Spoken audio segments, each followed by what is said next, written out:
Yo, random show episode number 70 with your host, AgostinhoZinga. Random show episode number 70 with your host, AgostinhoZinga. Random show episode number 70 with your host, AgostinhoZinga. How you doing? How you feeling out there? Mic check, mic, Miggy, mic check. It's been a hot minute. Been a few days since I last streamed. Gonna keep it a bit more consistent now going forward because I might be having more time on my hands. But yeah, read between the lines as you may. Read between the lines as you may. Today's going to be a little bit of a quick one and a one to just run through and do the things on. We're gonna finish off the end of the Brendan Schaub first kind of comments off the back of that whole Liver King thing. Then we're also going to speak about Liver King apologizing. Then we're going to cover a little bit of Joe Rogan's reaction to the whole expose because you got Derek from More Place, More Dates on the show again to go over his explanation. And then we're going to do some other bits and bobs. But that's basically the main part of it. So it won't be super long, but it'll also be good enough to satiate your needs for background noise as you do the things that you like to do. As per usual, the only thing I ask from you, if you are watching the show and you're enjoying it, please make sure you smash that like button for me. That'd be greatly appreciated. If you want to come back and check out more stuff regarding the things that I do and speak about and, you know, say on this bloody channel, then of course you can subscribe.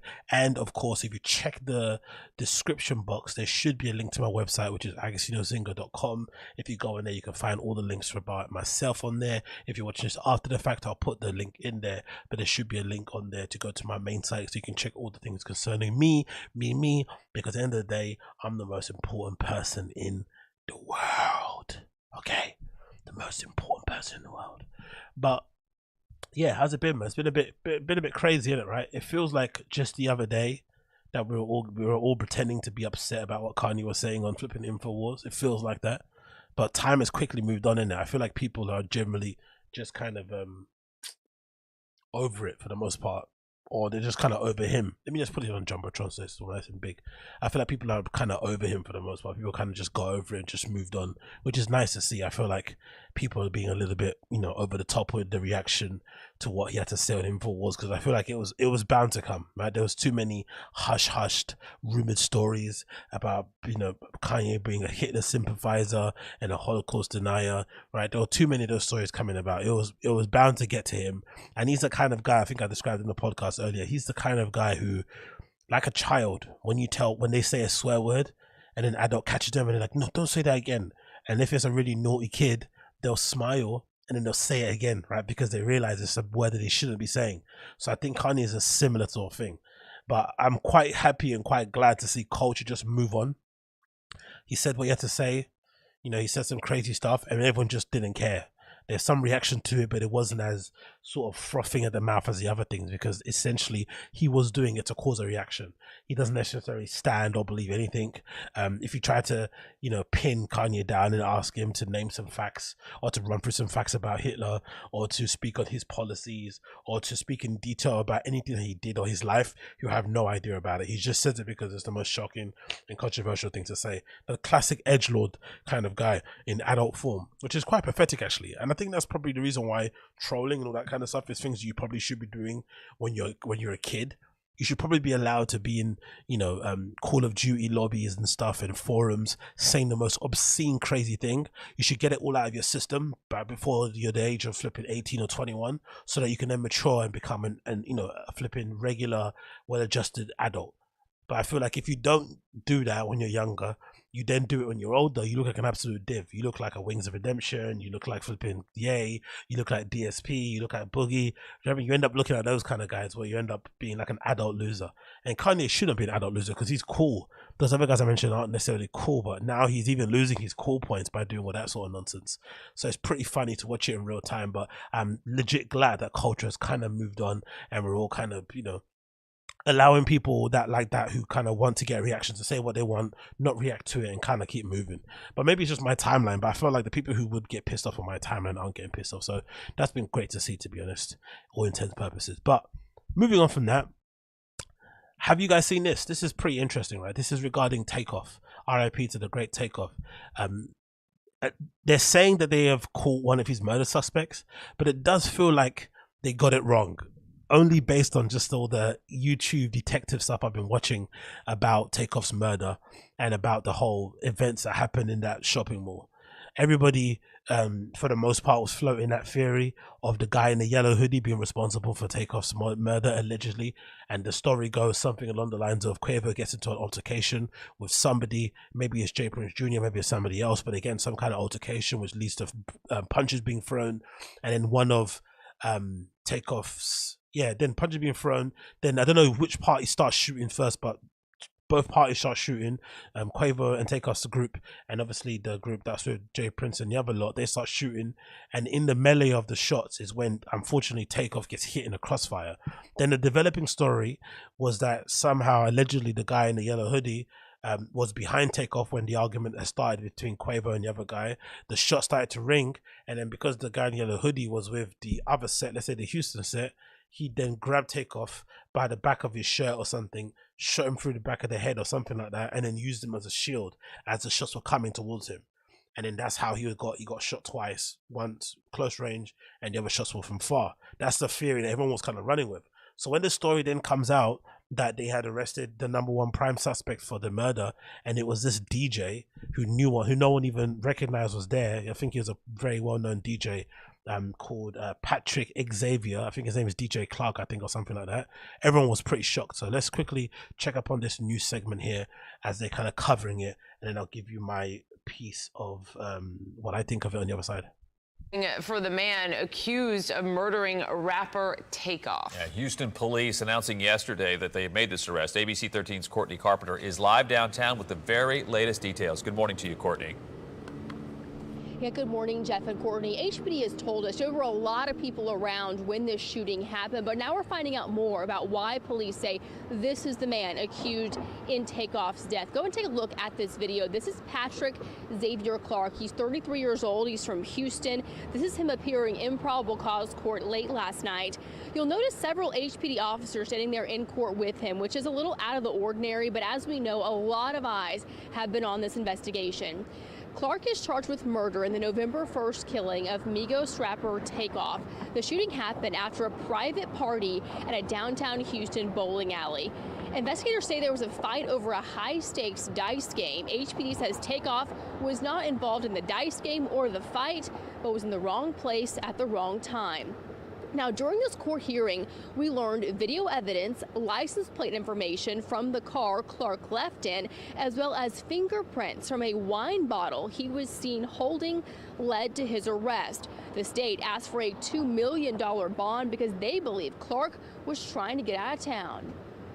Investigators learned that he recently purchased tickets to Mexico just 2 days prior to his arrest and applied for and received an expedited passport. So we believe that he had plans or has plans to flee the jurisdiction if released on bond.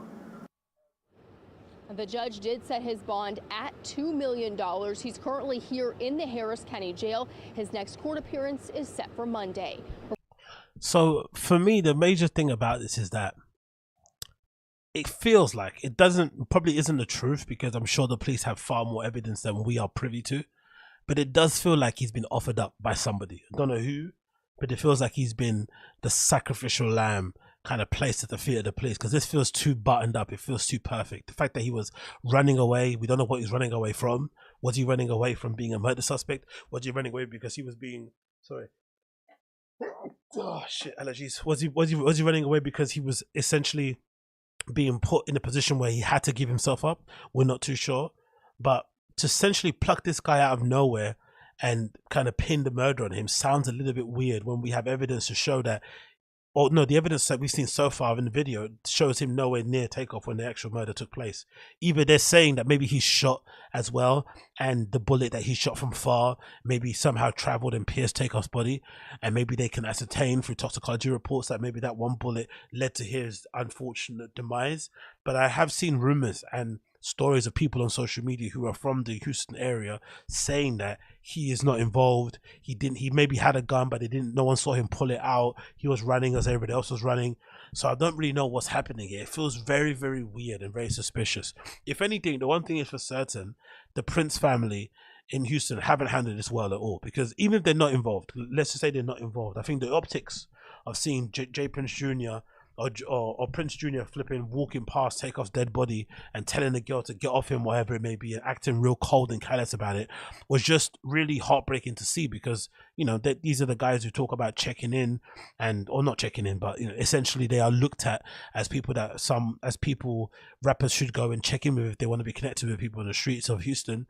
And essentially with checking in, you'd imagine part of it is to have some level of protection, is to be looked after in some way, shape or form. Maybe not fight your battles, but you'd expect to be in a place where you're amongst family and friends who will have your best interests at heart, because they are gaining something from you, whether it's monetarily or clout wise or access, whatever it may be. And to see someone like that walking so callously past someone's dead body was really kind of harsh harsh and sobering and awful to see in real time. So if anything, if they would have dealt with that kind of backlash better, this wouldn't be so suspicious. But the fact that they dealt with it really horribly, the fact that they have that really weird, remember that flipping they sent this memorial, they sent these bouquet of flowers, let's see if I can find it, J Prince Jr., right, Takeoff memorial. I remember seeing that and being like, these people are not right in the head. They sent this memorial over in the wake of Takeoff's death, which basically had their name on it, right? I think, what does it say here? The Prince family. H-Town, the Prince family. And I guess the sign next to it is meant to represent the sign that Quavo and Takeoff had on their album, I think, or something like that.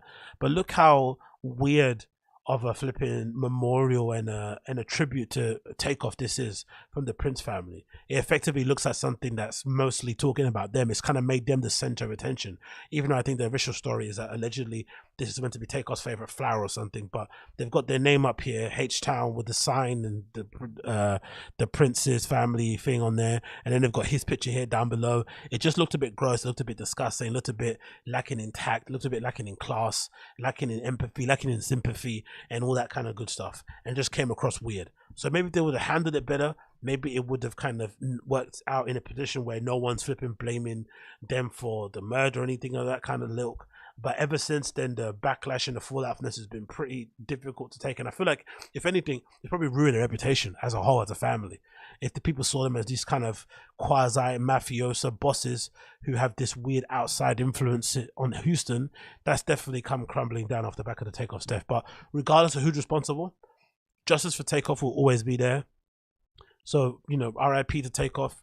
He went in such a tragic circumstance, had nothing to do with all the beef essentially, and, you know, gone too soon really. Super talented guy who I really appreciated, and somebody who definitely had a lot more to give and shouldn't have gone out in that way. So the fault and attention should always be on Takeoff, whoever is responsible for it, his murder. Hope they get locked up and buried under the jail. But it is a bit suspicious to see that they've suddenly pinned this murder on somebody that nobody from the, you know, internet or social media who was kind of analyzing the video footage with a flipping razor eye detail had they been able to pick out. But maybe we don't know something that we haven't got privy to in terms of information that kind of would make that kind of thing to be more legit. Who knows? Who knows? Who knows? Who knows? Next on this, I quickly want to mention this.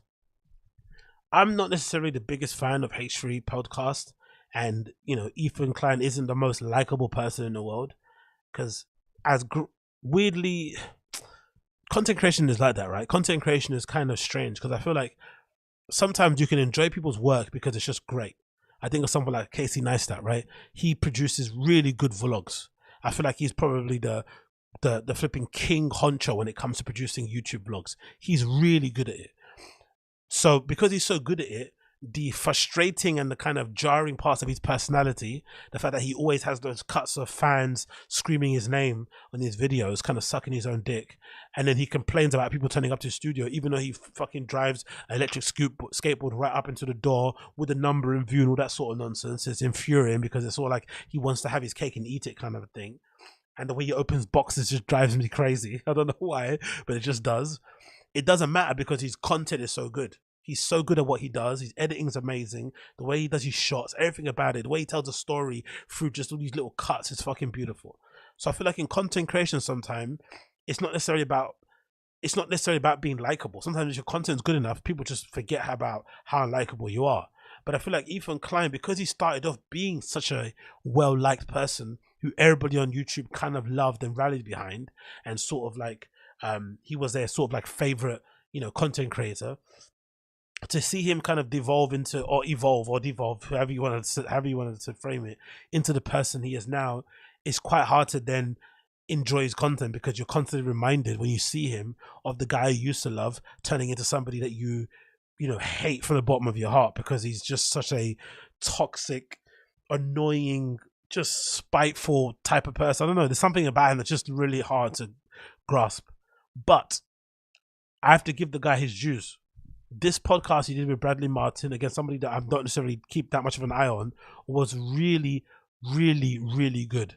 I really enjoyed it, and I really recommend you all check it out, because if you're not a fan of Bradley Martyn and you think he's a bit of a douche, and you're not a fan of Ethan Klein and you think he's a bit of an idiot, I definitely recommend you check out the interview that they did on the H3 podcast, episode number 260 is there, right?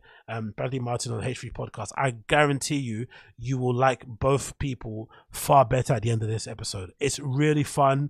Bradley Martyn does what most people should do who constantly get laughed at and ridiculed on the internet. He leans into the meme, he absorbs it. It's part of his flipping source material, it's part of his power, right? That he kind of is able to take in all this kind of negative comments that come at him and spin it in a sort of positive way and make people who don't like him a little bit more. He comes across incredibly likable. If anything, this actually reminded me of thinking about, you know what, if Brendan had a turn of face and if he could just embrace the meme a bit, he would be so bigger, he would be so much more successful and richer than what he is, because that's all, and it's the kind of things he only really cares about, right? Being able to make loads of money and be super famous.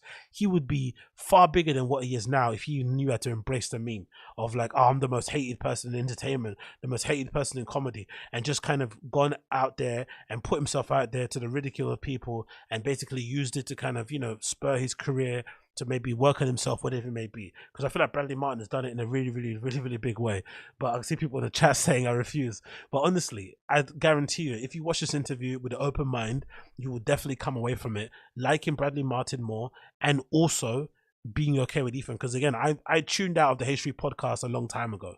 Very, very long time. Whenever Ethan changed aside doing, especially on the solo podcast he does by himself, where he just spits out nonsense just for the sake of it to kind of rile people, then starts crying about it on Twitter and stuff, I X'd out of it because the guy's insufferable.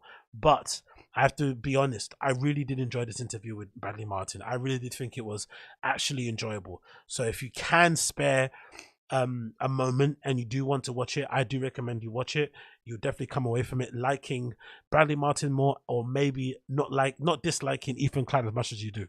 That's my only recommendation I put out there. I know it's going to be hard to do because Ethan Klein has made himself incredibly unlikable over the last few years, it felt like, but like I said, go into it with an open mind, and I guarantee you'll come away with it. You'll come away a little bit surprised that you actually don't mind the guy too tough, but maybe the damage is already done and you're not going to do it anyway. But I guarantee if you do go into it, it will be a bit surprising for you. Next, I wanted to play this clip because I thought this was absolutely hilarious. Obviously, I feel like the natural conclusion of the Kanye thing was always to get to this Hitler point. I don't think that Hitler point was that surprising. There was always these stories coming out about allegedly Kanye thinking of naming one of his albums in the past Hitler. I think the story goes that album Jesus initially was meant to be called Hitler, because I think that was also around the time that he was wearing those Confederate flags on his bomber jackets and whatnot. So clearly he was flirting with that kind of idea of just being controversial for controversial sake, because I don't necessarily think there's any depth to what he's kind of love for Hitler is. I just think because he knows it annoys people and it's sort of like a sacred cow sort of word you're not meant to say, he goes out there and says it because he's a child. You even saw it a little bit with Alex Jones, when Alex Jones was trying to pivot the conversation and say, hey, maybe you like Hitler because he's got these cool outfits and the Nazi wore these cool outfits designed by Hugo Boss, blah, blah, blah. He was like, nah, I like him because of why everyone dislikes him. That's why I like him. You know, that kind of thing. He kind of tripled down on it. So it's no surprise that the flipping black Israelites decided to band around. I think that's what they're called, right? Black Israelites or Hebrews. I don't know what they are, but they're predominantly in America. We do have a few of them here in the UK too, but I usually see a lot of them doing these like kind of rally things outside, usually in America.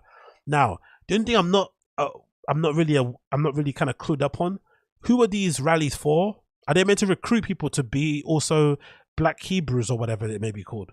Or are these a way just to kind of promote themselves? Because I feel like they always come across very abrasive. They're always shouting and screaming at people. Do you know what I mean? Like it doesn't feel like they're trying to,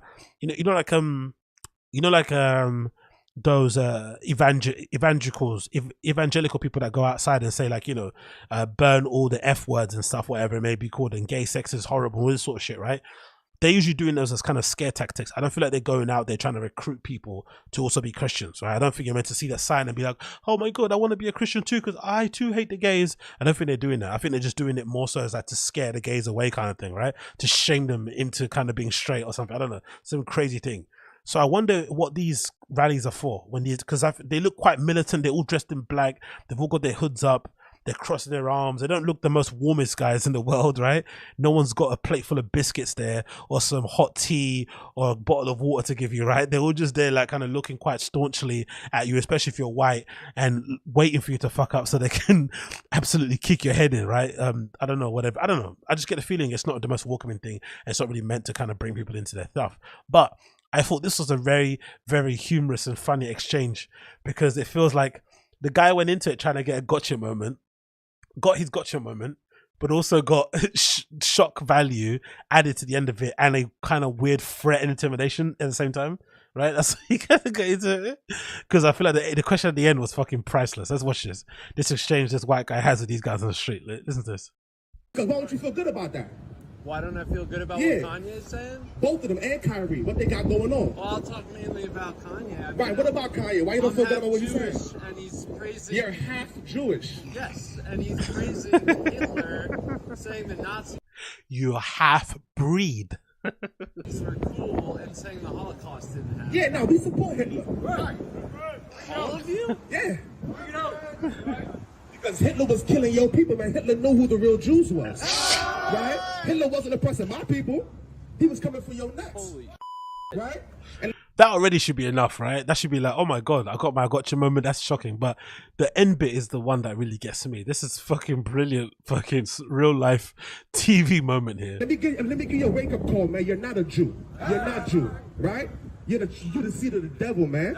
Right? These brothers on these platforms, Kanye and Kyrie, shaking things up. It's because it's a great awakening happening, right? The real Jews are back on the streets, and you so-called fake Jews who stole our identity are going to go into slavery, right? Because you're not a Jew, right? Did the Holocaust happen?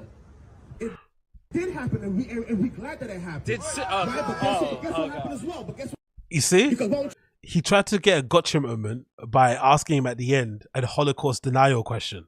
Did the Holocaust happen? Do you believe the Holocaust happened? And then he doubled down and said, we are happy it happened. It was like he won up the gotcha moment, right? Instead of like seeing the question for what it was as a flipping bait for him to say something crazy and be like, yeah, of course the Holocaust happened. It's a horrible thing. We don't whatever condone it, blah, blah, blah. He looked at him and was like, I'm gonna Uno you. I'm gonna reverse Uno you. I'm gonna trump you in this one. Checkmate. How about that? I'm gonna flip and throw the whole table off the chair, throw the whole flipping board off the chair. Do you know what I mean? We're happy it actually happened. Absolutely incredible. Absolutely incredible. I love it. We are the real Jews, you know. We're gonna put you into slavery. Absolutely crazy talk, man. Legitimately crazy talk. But again, this for me has always been the main issue I have when it comes to Ye as a person, because I can easily separate the art from the artist, right? Because I have the luxury, or I have the privilege of being into so many different genres of music, from metal to punk to jazz to country to R&B to hip hop and stuff. I listen to so many different people who have some very checkered and questionable past history, families and whatnot, and association. So from the longest time, I feel like I've been exposed to very dodgy artists. That's allowed me to separate the art from the artist and see that sometimes, unfortunately, some of our greatest minds are somewhat flawed in their ways of thinking and their reasoning. It's just a matter of life. You can look at the history books and find many examples of that. But the one thing that's always kind of disappointed me with Kanye as a human is that I feel like he has very little regard for how his words will end up being interpreted by others and how it affects others and how it might galvanize and encourage others to do nonsense things. You saw those kids on the bridge, those idiot kids doing flipping Heil Hitler salutes and holding up signs and stuff over an overpass. You see obviously these guys saying here that they're happy the Holocaust happened and essentially this is going to lead to an awakening of cleansing the white fake Jews and shit. That's the thing I don't like. And then the other side of the thing, when Kanye's deal with Yeezy got cancelled, the factory that specifically manufactures Yeezy shoes, I think it might be in Italy or somewhere, some component of it, they had to lay off the entire workforce. I remember reading, because obviously the deal with Yeezy, the deal with Adidas got cancelled. So he's not very conscious or sensitive or aware of how his words may affect people in a positive and a negative, right? All these people that worked in this factory just before Christmas get put out of a job because he decides to go on the rant on an anti-Semitic flipping press tour, right? And then on the same token, he's now galvanized this fringe minority of people who are just barking into the wind, and now they've got all this light and attention on them, and now look what they do. Whenever they get the light and attention on them and they get some eyes and ears, they act out and play up to the cameras, and now they're going to be saying the most craziest of things, and you don't show how far that could go and whether or not that incite people for violence. But the funny thing to me, I want to end this with, that I think is absolutely hilarious. You always hear on social media people say, especially on Twitter, punch a Nazi. If you see a Nazi, punch a Nazi, right? It's a thing that people always say, which I think is really dumb, because in general, you should try to go out of your way to avoid any kind of physical altercation. Because like that video that I recently saw of these two guys in a bar somewhere in Brazil, with flipping bachata or whatever, or kizomba, or I don't know what else, playing in the background, and these two guys are fighting, and some guy off his back ends up doing what's that move called? It's an Oompa Loompa. I don't know what the name of it's called. I forgot the name. I'm having the Brendan Schaub moment, but it's a particular move in flipping jiu-jitsu that he does, and he ends up breaking the guy's arm very casually in a bar somewhere in Brazil off his back. Now, they probably got into a really innocuous argument over something.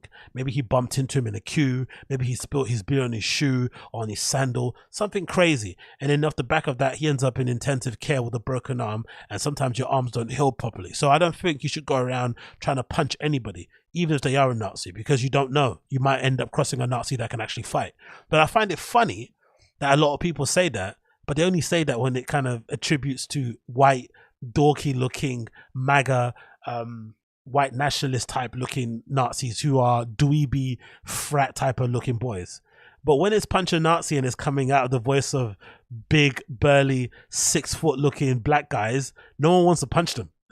I don't see anybody going up to these guys and punching them in the street. You say punch a Nazi, but why don't you go and punch these guys? They're Nazi sympathizers. They're not even Holocaust deniers. They're Holocaust enthusiasts. They're happy it happened. They want it to happen often. They want the Holocaust to happen every year, like fucking Coachella, right? But no one's out here in the streets punching them. No one's out here in the street running them over. But when you see a white dude carrying or wearing a MAGA hat, everyone wants to get tough. Everyone wants to suddenly become a social justice warrior and punch and run them down the street. Come on, man. Come on. Let's be real. There's no such thing as punch a Nazi. It's punch somebody that I think I could beat up because they don't agree with my political views. But when it's somebody like that looks a little bit like, they might run you over or they might spear you to the ground, suddenly no one's got any courage. So if you're going to punch a Nazi, I say you should punch all Nazis. That also includes 6 foot plus black guys who might be 200 pounds plus, soaking wet, who may be former athletes who may actually knock you out if you try to hit them. Oh, absolutely incredible. Absolutely incredible. But anyway, let's move on from that one. And let's talk about this. So next story is on, and then we get into the Brendan Schaub stuff. I saw this comment on Reddit. Someone posted on the Fighting the Kid Reddit, and I thought this was really interesting because for me, this is what I've been kind of leaned into what I've been talking about regarding Brendan Schaub and seeing him as a quintessential American dream, in my opinion. So this person left a comment on, I guess, somewhere on Reddit, basically in response to maybe seeing a video of Brendan Schaub, I guess because they knew him from college, and it says as follows. LMAO, I went to high school with him. I knew him through my sister. Never imagined him being in comedy. He was mostly just a typical jock persona, not a dick or anything like that back then, but he never came off as a quote-unquote funny guy. I, for one, think that is accurate in describing Brendan Schaub. As much as he tries to write this new narrative that he was always a class clown, that his North Star was Jim Carrey and flipping whoever else it may be, right? Cool. We all know that's not true. If you're a long enough fan of T-Fat-K, or you're a former fan like I was, you would have known that he got his start in comedy just by happenstance, because, you know, the podcast thing was working out with Brian. The only logical step after that was to do live shows. Decided to do live shows. Brian decided to let him intro the shows and do little opening monologue things. That turned into stand-up. He saw how much money the stand-ups were making. He saw how little work they did, especially being around Brian Callen, who didn't write a bunch of new material, kept recycling old jokes. Like a Bobby Lee, the same thing.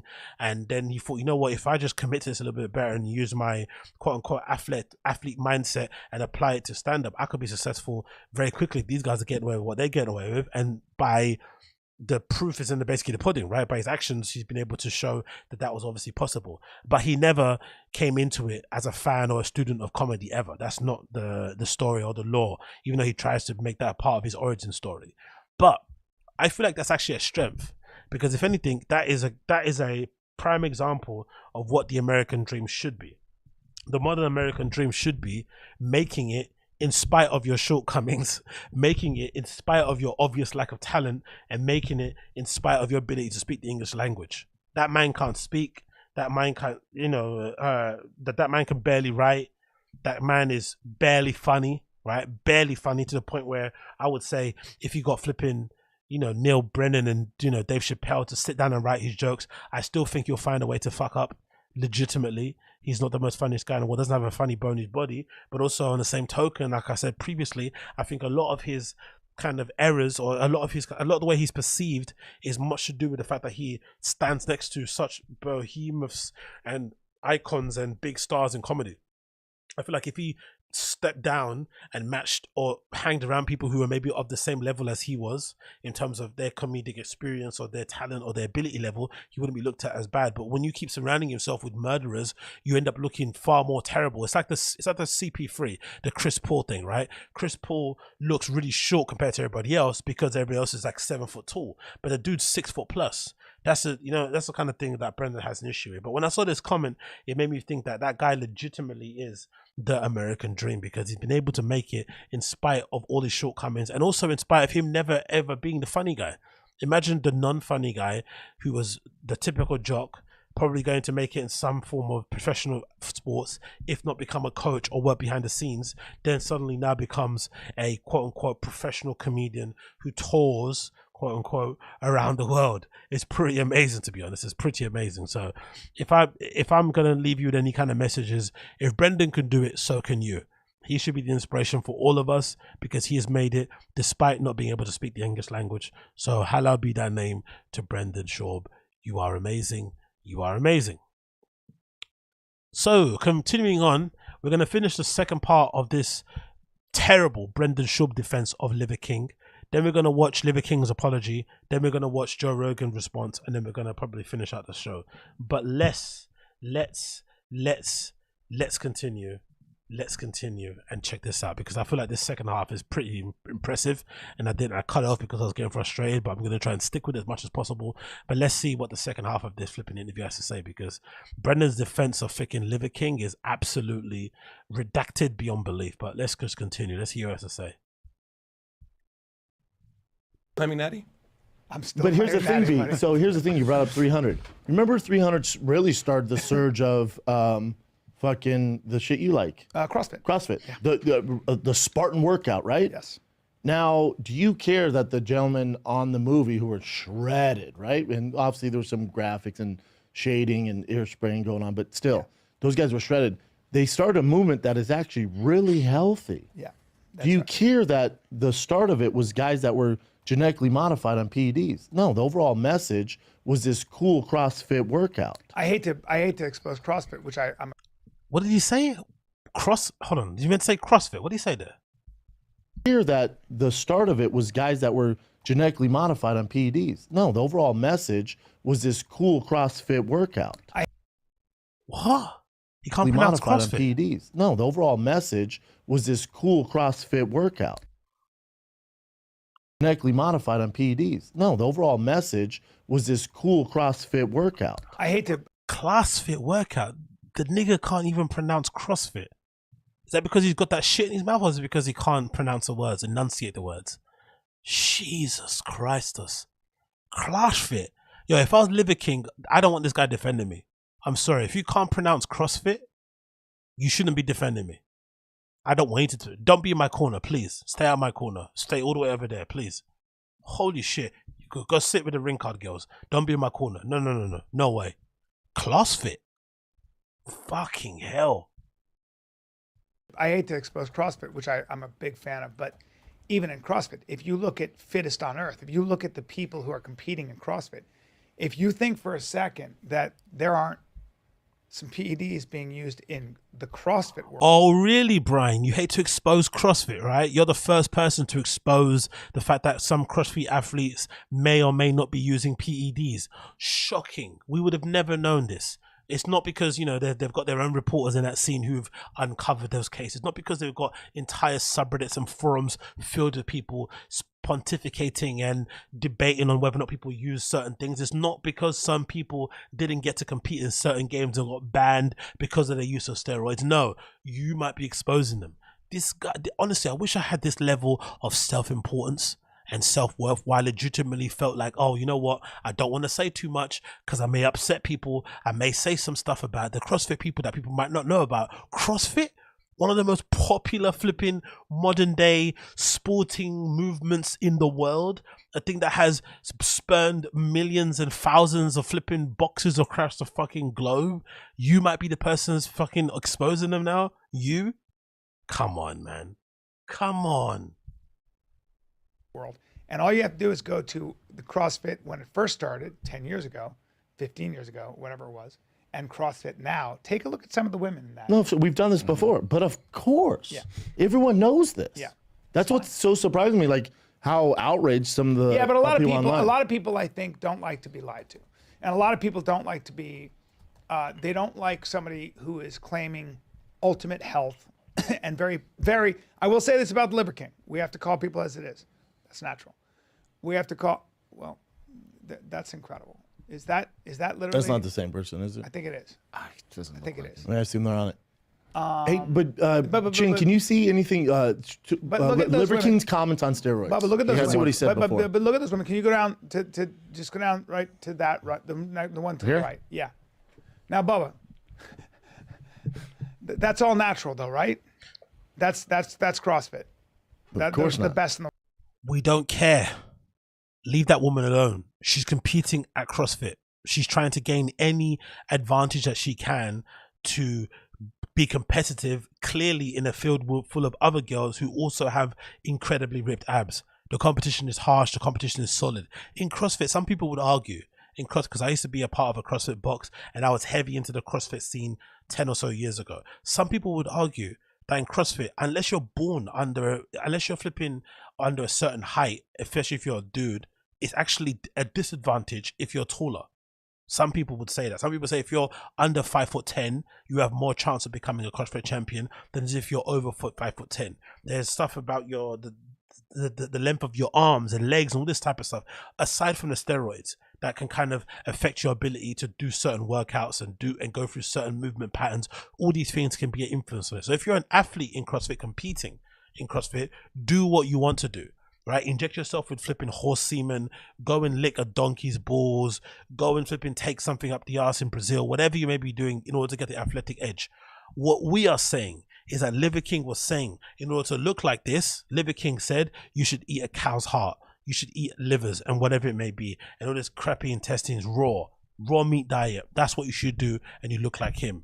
Then it got exposed that clearly he was doing other things on top of probably eating that shit that made him look the way he did. It's quite an easy concept to kind of get through your head if you're a decent human being, right? If you're not flawed and if you're not, fucking broken to the core, it's pretty easy to get around the idea why people would be upset. It's kind of similar to how would you describe it? How would it be similar to?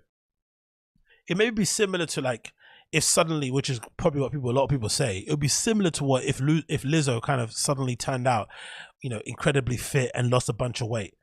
Some people within the fat acceptance and whatever else that kind of community is called, scene, should be and would be rightfully upset because she used the fact that she was fat in order to propel her career, to boast about being, you know, a different size than the conventional pop star, and how that is somewhat normal and cute and cool and empowering. Then you suddenly lose weight and basically go against everything that you basically stand for. So on one hand, it's understandable she lost weight, cool, do your thing, but you can also understand the people that get upset about it. It's pretty easy to explain the situation, but somehow these guys are still struggling to get it through their flipping mongoloid heads why some people would be upset about it. Now, again, like I said before, it's not that big of a deal. It really isn't. But when ignoramuses try and defend the indefensible, it's like it's an insult to your intelligence. It's like, hold on, am I listening to the same thing? Am I watching the same thing? Because even I, who don't pay much attention to Liver King and just see him as a social media influencer type of guy, even I knew his message at the foundation level was eat raw meat, look like me. That was the main message, right? We already got a bad example of the raw meat diet for Jordan Peterson. He went fucking crazy after the raw meat diet. He suddenly took benzos and flew over to Russia. But we saw people out there, Joe Rogan was one of them, saying about the advantages of raw meat diet, how much, you know, vitality it gave him, he felt fresher, all this stuff, blah, blah, blah, blah, blah. And he jumped on it and took it to the nth degree, no top, you know, standing around with flipping organs and stuff and, you know, doing all that sort of weird cannibalistic shit and all that. And this is where we clearly are. Oh, shit, donation. Have some donkey balls. Big up Chris Hutch, thank you for $5. Have some donkey balls. I'm gonna be feasting on all them balls tonight. Thank you. But yeah, these guys are fucking incredible, man. I don't get why they're so confused as to why normal everyday people who don't have the benefit of being in the industry or knowing how everybody lies would be upset. Of course not. But here's the thing with steroids, again, that the public don't understand. Take all the steroids you can find. Hit up the best doctor in the world. You're never going to be able to compete with these women. Athletes. You know what? It's funny. Brendan's a textbook example of it. He's a textbook example of taking as many steroids as possible and still not having any physiological change. Because if you believe him and what he's actually said, he's taken a bunch. He's taken testosterone replacement drugs. He's obviously done stuff to his lips and other bits and bobs he's probably done also. But because he has no self-discipline and no real work ethic outside of recording tons of shitty podcasts, he doesn't actually change his physiology in any kind of meaningful way. So he knows, even though he's probably the most critical when it comes to people that do use it. You'd imagine somebody who's tried to use it and it still failed will be a bit more understanding and appreciative of people who've been able to use it and still kill it in the gym, because it still requires hard work. But if anything, the fact that he can't do it, even with all his access and money, it makes him way more bitter that people that have way more busier schedules than he does can still complete it in the same way. Because anytime they mention The Rock and all these other people who use steroids and get jacked and you know, have these crazy busy lives, he still finds a way to hate on them. I find that very, very interesting, very, very telling. That's why, if anything, as much as he may hate the homeless cats, he essentially bred them, because he's the consummate hater. He's actually hater number one. It's really sly, you don't see it too often, but he's a consummate hater. And it's no surprise he's also flipping grifting and flipping capping for Liver King, who everybody, you know, a resounding verdict on the internet is, yeah, that's a shitty thing to do. No one's saying he should be thrown in jail. No one's saying he should have his business taken away from him. No one's saying that. Everyone's just saying it's a shitty thing to do. You shouldn't lie to your fans. You should be honest. That's all anybody is saying. Don't lie and be shitty to your fans and profit off of it. Just be an honest dude and still do your grift, and you're perfectly fine. But these guys don't understand that concept. The amount of work that they put in to get to that level is nuts. But I do think, Bubba, that the Liver King exposed himself because he was very, very opinionated and insulting to other people. And I think when you do that... Was he insulting? Yeah, he was very, very opinionated. Yes. In a weird way, I'm grateful for the recent events that have shed light on this complicated as fuck topic. Do you understand what I'm saying? So when you're that opinionated about health, B, and you have built a whole empire of being that way. But he's not the first one to do it. BSN made billions of dollars selling products with Ronnie Coleman next to the fucking bottle. I understand. I'm just saying. You can't look at this guy is so full of shit. He's so infuriatingly dumb, innit? Legitimately infuriatingly dumb. This might be my Brendan Shaw breaking point. You know, when I say all the time, I've always kind of got my cape on, my little T-Fat-K cape. I've always got my little T-Fat-K 3D cape. I'm always flipping, arguing both sides. I'm always trying to come across somewhat reasonable and not just be laden with insult after insult after insult. I have to be honest, this might be my Brendan Shaw breaking point. Is he legitimately redacted, or is he unable to understand the concept of maybe if you go out there and flipping start promoting an image that if you eat this raw meat diet, you can look like me, that might be a bad thing and people might want to get to the bottom of it. When they get to the bottom of it, they're going to be a bit upset. Why is he insulting my intelligence like this? Why am I having a hard time comprehending why he's saying this as a grown adult? Like, why can't you understand that some people will be pissed off just because, and why, and these false equivalencies, these whataboutisms are awful. Ronnie Coleman on a bottle of some protein powder isn't the same as flipping this fucker selling you a program and a methodology that's meant to make you look a certain way. Maybe it's assumed, or it's maybe what's the thing called? I forgot the word in my head. It's like the model on a bottle of shampoo. Does it mean because you put that flipping shampoo in your head, you're gonna look like Giselle Bundchen? Obviously not. But who do you rather on that shampoo? My face or Giselle Bundchen's? Of course Giselle Bundchen. It makes complete sense. Because she looks, I mean, like why do we have to speak about it? It's not because you put that shampoo in your head, you're going to look like a fucking, you know, middle-aged black guy. It's the same thing. If you would fucking use that, I don't have words even, I can't even articulate myself properly. I'm getting too angry. Let's watch this. That I think when you, and that's alluding to look like, take this, yes, take Celtec, you look like Ronnie Coleman. He built a whole empire, made a fortune by being a sharp profile. I call this a sharp profile, opinionated, taking the fight, being, you know, loving. You know, I hate the most. You know, I hate the most. Apart from Brian Callen trying his best to save the sponsors and the fact that he's wearing no socks with his sneakers.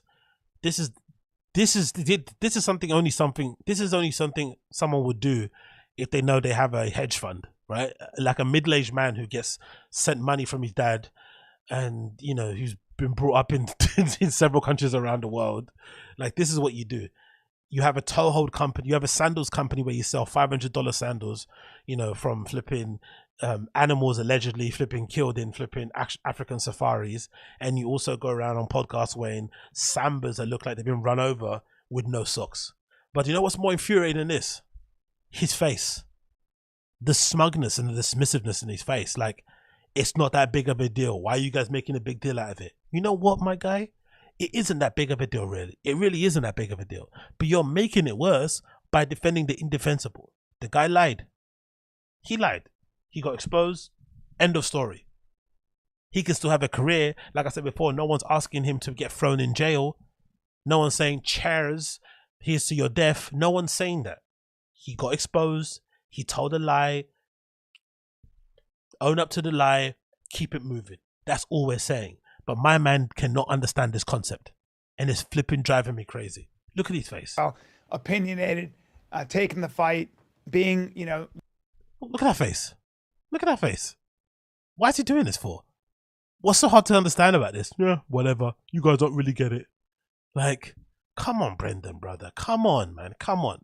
I don't know if this is because he shills on it stuff, so he kind of has to have this point of view, which is weird because Joe Rogan goes really hard on Liver King. It looks like he really didn't like the guy as a human being, and he's making it pretty clear that he was nothing to do with the guy whatsoever. But I don't know what he's doing. I don't know why maybe he's doing this because that's probably one of the only high profile current guest they've had on their show who isn't cancelled. I feel like everyone else they've had on their show, with the exception of maybe Bert, has been some cancelled, has been, who everyone's kind of cool on. But maybe Liver King was the first kind of current, you know, pop-in person they've had on the show in a long time. And obviously he knows, if he's smart enough, that even with this negative press, Liver King's probably gonna still command a healthy amount of people to watch shows and stuff, and people that are going to tune in and whatever, maybe, and views and all that kind of good stuff. So maybe that's the case in it. Maybe. But either way, I find his defense of the Liver King so bizarre here, man. He's the guy you love to hate. He's the guy you love. Chin, has he said anything before on steroids though? Not the recent ones. Like yeah, I can think of a few quotes off the top of my head. One. Why are you asking? If you're defending him, why don't you know? Fucking. Donkey tranquilizer hit different. Big up Uche for the $5. You gotta love that good old donkey tranquilizer, man. Forget the cat tranquilizer. That donkey tranquilizer. You know what I mean too by donkey tranquilizer. You take the donkey juices. That can mean anything. Whatever your imagination of a donkey juice is, you get that donkey juice, and like how you make similar to how you would make edibles, right? I guess with edibles, you steam up all that stuff, and then whether it dries out, I guess you get all that crystals, and because that's how you make ketamine, right? You get all the when it's dried up, you scrape that all off the side, and then that kind of dries out, and then you smash that up, and then that becomes a dust, and then you sniff that. That's what I'm gonna do. Take that donkey liquid and make that into ket. Sell that on the street. You know what I mean? That'll be flipping hot on the streets. I'll be saying that I'm flipping hotcakes. So if you don't see me for a month, you know I'm pushing that donkey work on the street. Like, you know what I mean? But just don't tell my mom. One of which would be, he did this prank on, like, he goes, here's the real secret. And he has like, he opens this like, you know, capsule of whatever, bone marrow. And it's like a Tren bottle. And then at the end he goes, this is obviously just a joke. This was my cameraman's idea. I don't even know where to get this stuff. So it's like, he has denied it many, many times. He responds directly on podcasts, but he also. BGL, man, have some balls. Call your friend out. I know he's your best friend, and you just, because as much as I rag on the guy, I do have sympathy for him, because I feel like you don't really find many friends in your older age, right? Especially for men. After a certain age, it's really difficult to find new friends. The friends you might have in school might have moved away or had different interests or raised a family, and now here you are, single guy, trying to go out on a weekend, and they're like, dude, I have 4 kids, I have a job in the morning, I can't be going out with you and sessioning and trying to pick up 19-year-olds in Shoreditch. Not me, but somebody else, right? So clearly people have that kind of issue. So if he and his age, the big age, has finally stumbled upon someone like a Brendan, who legitimately, I feel like, appreciates him like a friend, because he's one of his only actual real friends he has outside of people he actually pays, even though he pays him as well. But less about that, the better. I understand his defense of the guy, but this is more egregious because this BGL guy is actually involved in the bodybuilding industry. He's involved in the weightlifting industry. He's involved in that scene. He's plugged in. He's balls deep, as those guys like to say. He's knowledgeable about this shit. So he should know more than anything how full of shit the Liver King was. And he knows more than anything that beforehand, Liver King was selling the idea that he doesn't use any gear. I think it would be okay if he implied he didn't, and didn't categorically ever say it, like it was a thing that people were trying to catch him on. Oh, why hasn't the Liver King ever categorically said he never uses steroids? In the same way how Jordan Peterson refuses to say if he's a Christian or not. He's never, but why did he ever say that? He did. He said it plenty of times. He plenty of times said on record, I've never used any gear. I get all my strength from freaking, the organs of fucking dead animals. And clearly that is not the case. And he should know better and speak up for it. But he's doing it with kid gloves because he doesn't want to piss off his friend. But it's pissing me off. Also, like, seemingly has gone out of his way to like mock it and be like, but then I don't even know where to get this stuff. So. Yeah. I guess you'd expect that from, anybody, and bodybuilders have. I will say this. Always denied it. I like his message on the health side of things. If you do live that way, you're going to definitely feel. It's like his ears are closed up from the fucking cauliflower ear he gave himself, right? Look at Brian being exasperated. It's like he just doesn't get it. He's such an idiot. Uche is right here, to be honest. That's basically the point of it. Why would he admit that he's a charlatan? Telling the truth is usually isn't their MO. And that's basically the point, right? That's essentially it in a nutshell. And that's probably also, I think someone left me a comment on the other clip I made where they said, this shouldn't be surprising. Like, grifters will always defend grifters, because essentially if one grifter gets exposed, that's a sort of, that's a threat to their grift also being exposed. And they're going to defend it naturally, because it's like you're defending yourself. You don't even want to come after you. Clear, I understand that, but you could go about it a whole different way than this. Just come from it from the point of view of cancel culture. Just be like, hey, don't cancel the guy. He might have made a mistake. He didn't own up to this or that. but there's far worse things happening. Don't get me wrong, it's still what battles him, that's terrible, and you still look like a fucking idiot. But if you said there's far more terrible things out there in the world to worry about, there's this war going on in Ukraine, there's record unemployment here in LA, blah, blah, blah, all this stuff you could speak about, cool. To kind of put it into context and to sort of show people that it's not as big as the people are making it out to be. Fair enough. Everyone deserves a second chance. Fair enough. Look what happened to Brian. He was accused of multiple rapes. I'm joking, allegedly. No, but you know what I mean? Like, I get it. But this point that he's coming at, where he did nothing wrong because everyone else lies, is legitimately redacted. Better and probably live longer. I'm all about that. I do think, and he needs to take accountability when the steroids did get brought up to find a better way to do it. Like the celebrities, like if you ask The Rock, dude, they're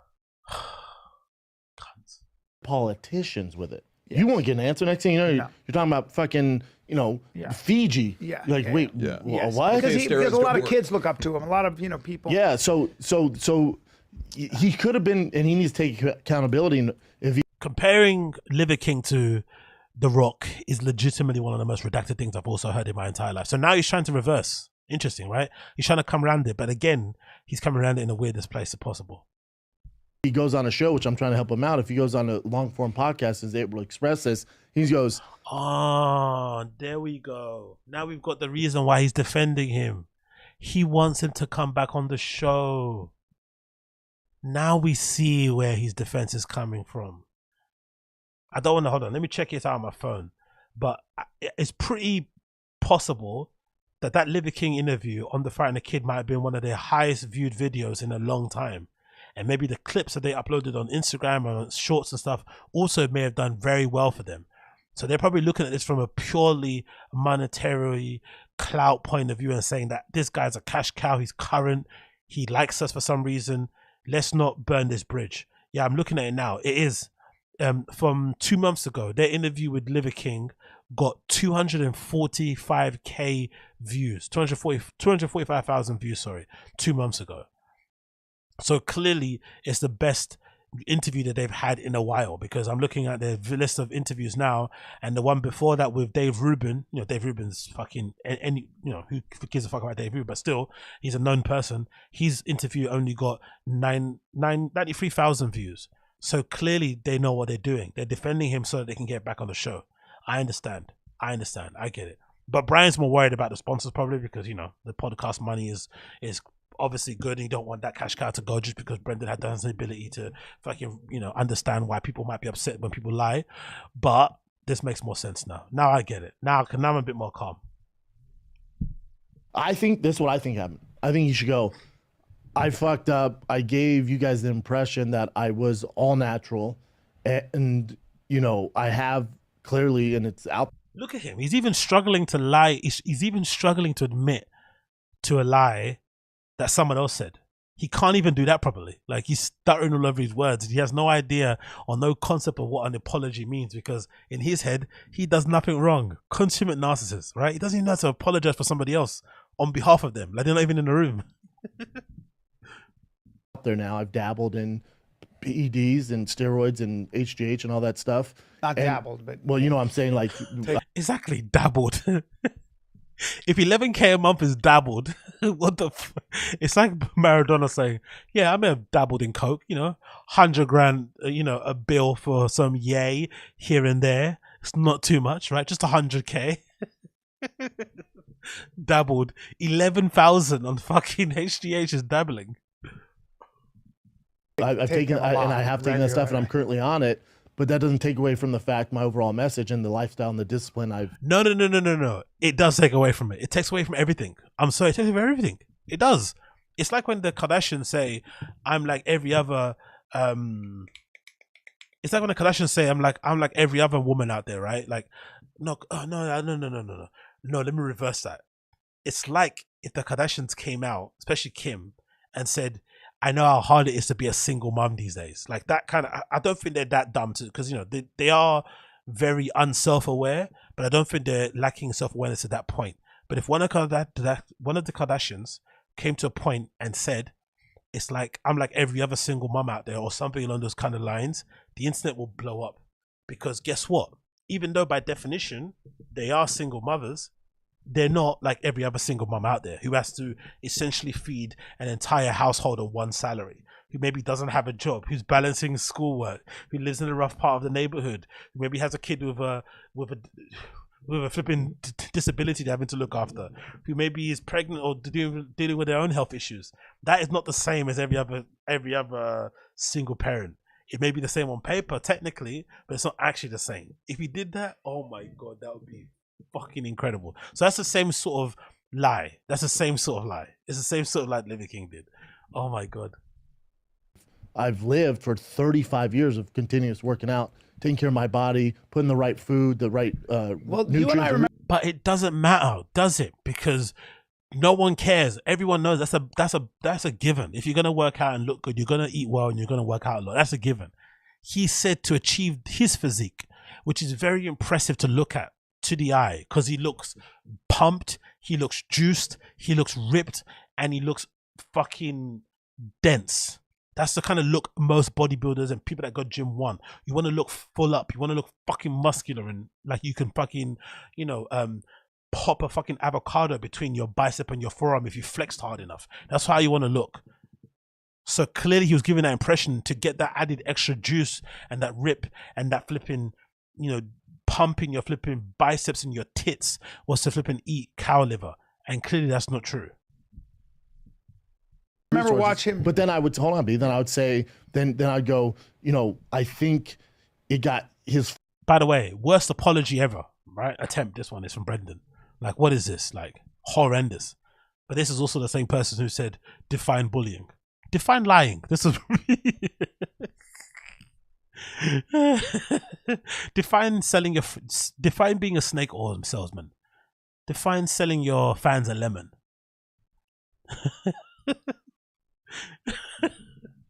Define duplicity. Define scam artist. Fame blew up. He went viral so fast that it became this secretive monster where he's like, okay, well, I've gone too far down the rabbit hole now. I say it's steroids. I'm super fucked. But someone should have gotten his ear and went, it's good. They're gonna come for you, dude. It's gonna come out, buddy. We should address this now before we keep going down this road. Because the longer you wait, the worse it's gonna get. So he just needs to take accountability. Yeah. Fucked up. But the overall message is still there, yes. man. Yeah, that's a good point, dude. I think it's the overall message, ancestral living, there's something to be said for that. It's great. I've got friends who've been doing it way before he came along. It's not for me, but it's great. I have friends. I like how they shill and grip for somebody, but they don't use his products. They just want to use him for the views and the engagement it obviously gets. It just exposes how fucking vapid and empty and fake that whole scene is, right? They don't use any of his products. They don't endorse any of his messages, but they just want to use him for the views and the engagement. That's it, basically. Because at the first point of scandal, they all ran away. Obviously, Brendan's trying to get him on to be to turn the podcast into the bastion or the safe space for the cancelled and stuff, which is a very terrible pivot to be a part of, because sooner rather than later, you're going to end up with somebody on your set that isn't somebody you should be associated with in the slightest. But I just find that very interesting. And it worked for them. I've seen it work. But I do think that at the end of the day, the lesson here is, I've said this from day one, man. If you're lying in one way or another, and especially if you build an empire on a lie, you're going to get It's going to find you, yeah. You're going to get found out. And you wish somebody from his... And I think the funny thing about it is that Brian's lucky too in his way, shape or form. Because they're both people who, despite being very popular in their own niche, they're irrelevant in the kind of grand scheme of things. Like, general public don't really give a fuck about the Firing a Kid or Brendan Schaub or Brian Callen. So when they get cancelled, it's harder to recover or bounce back or ignore, because essentially no one cares.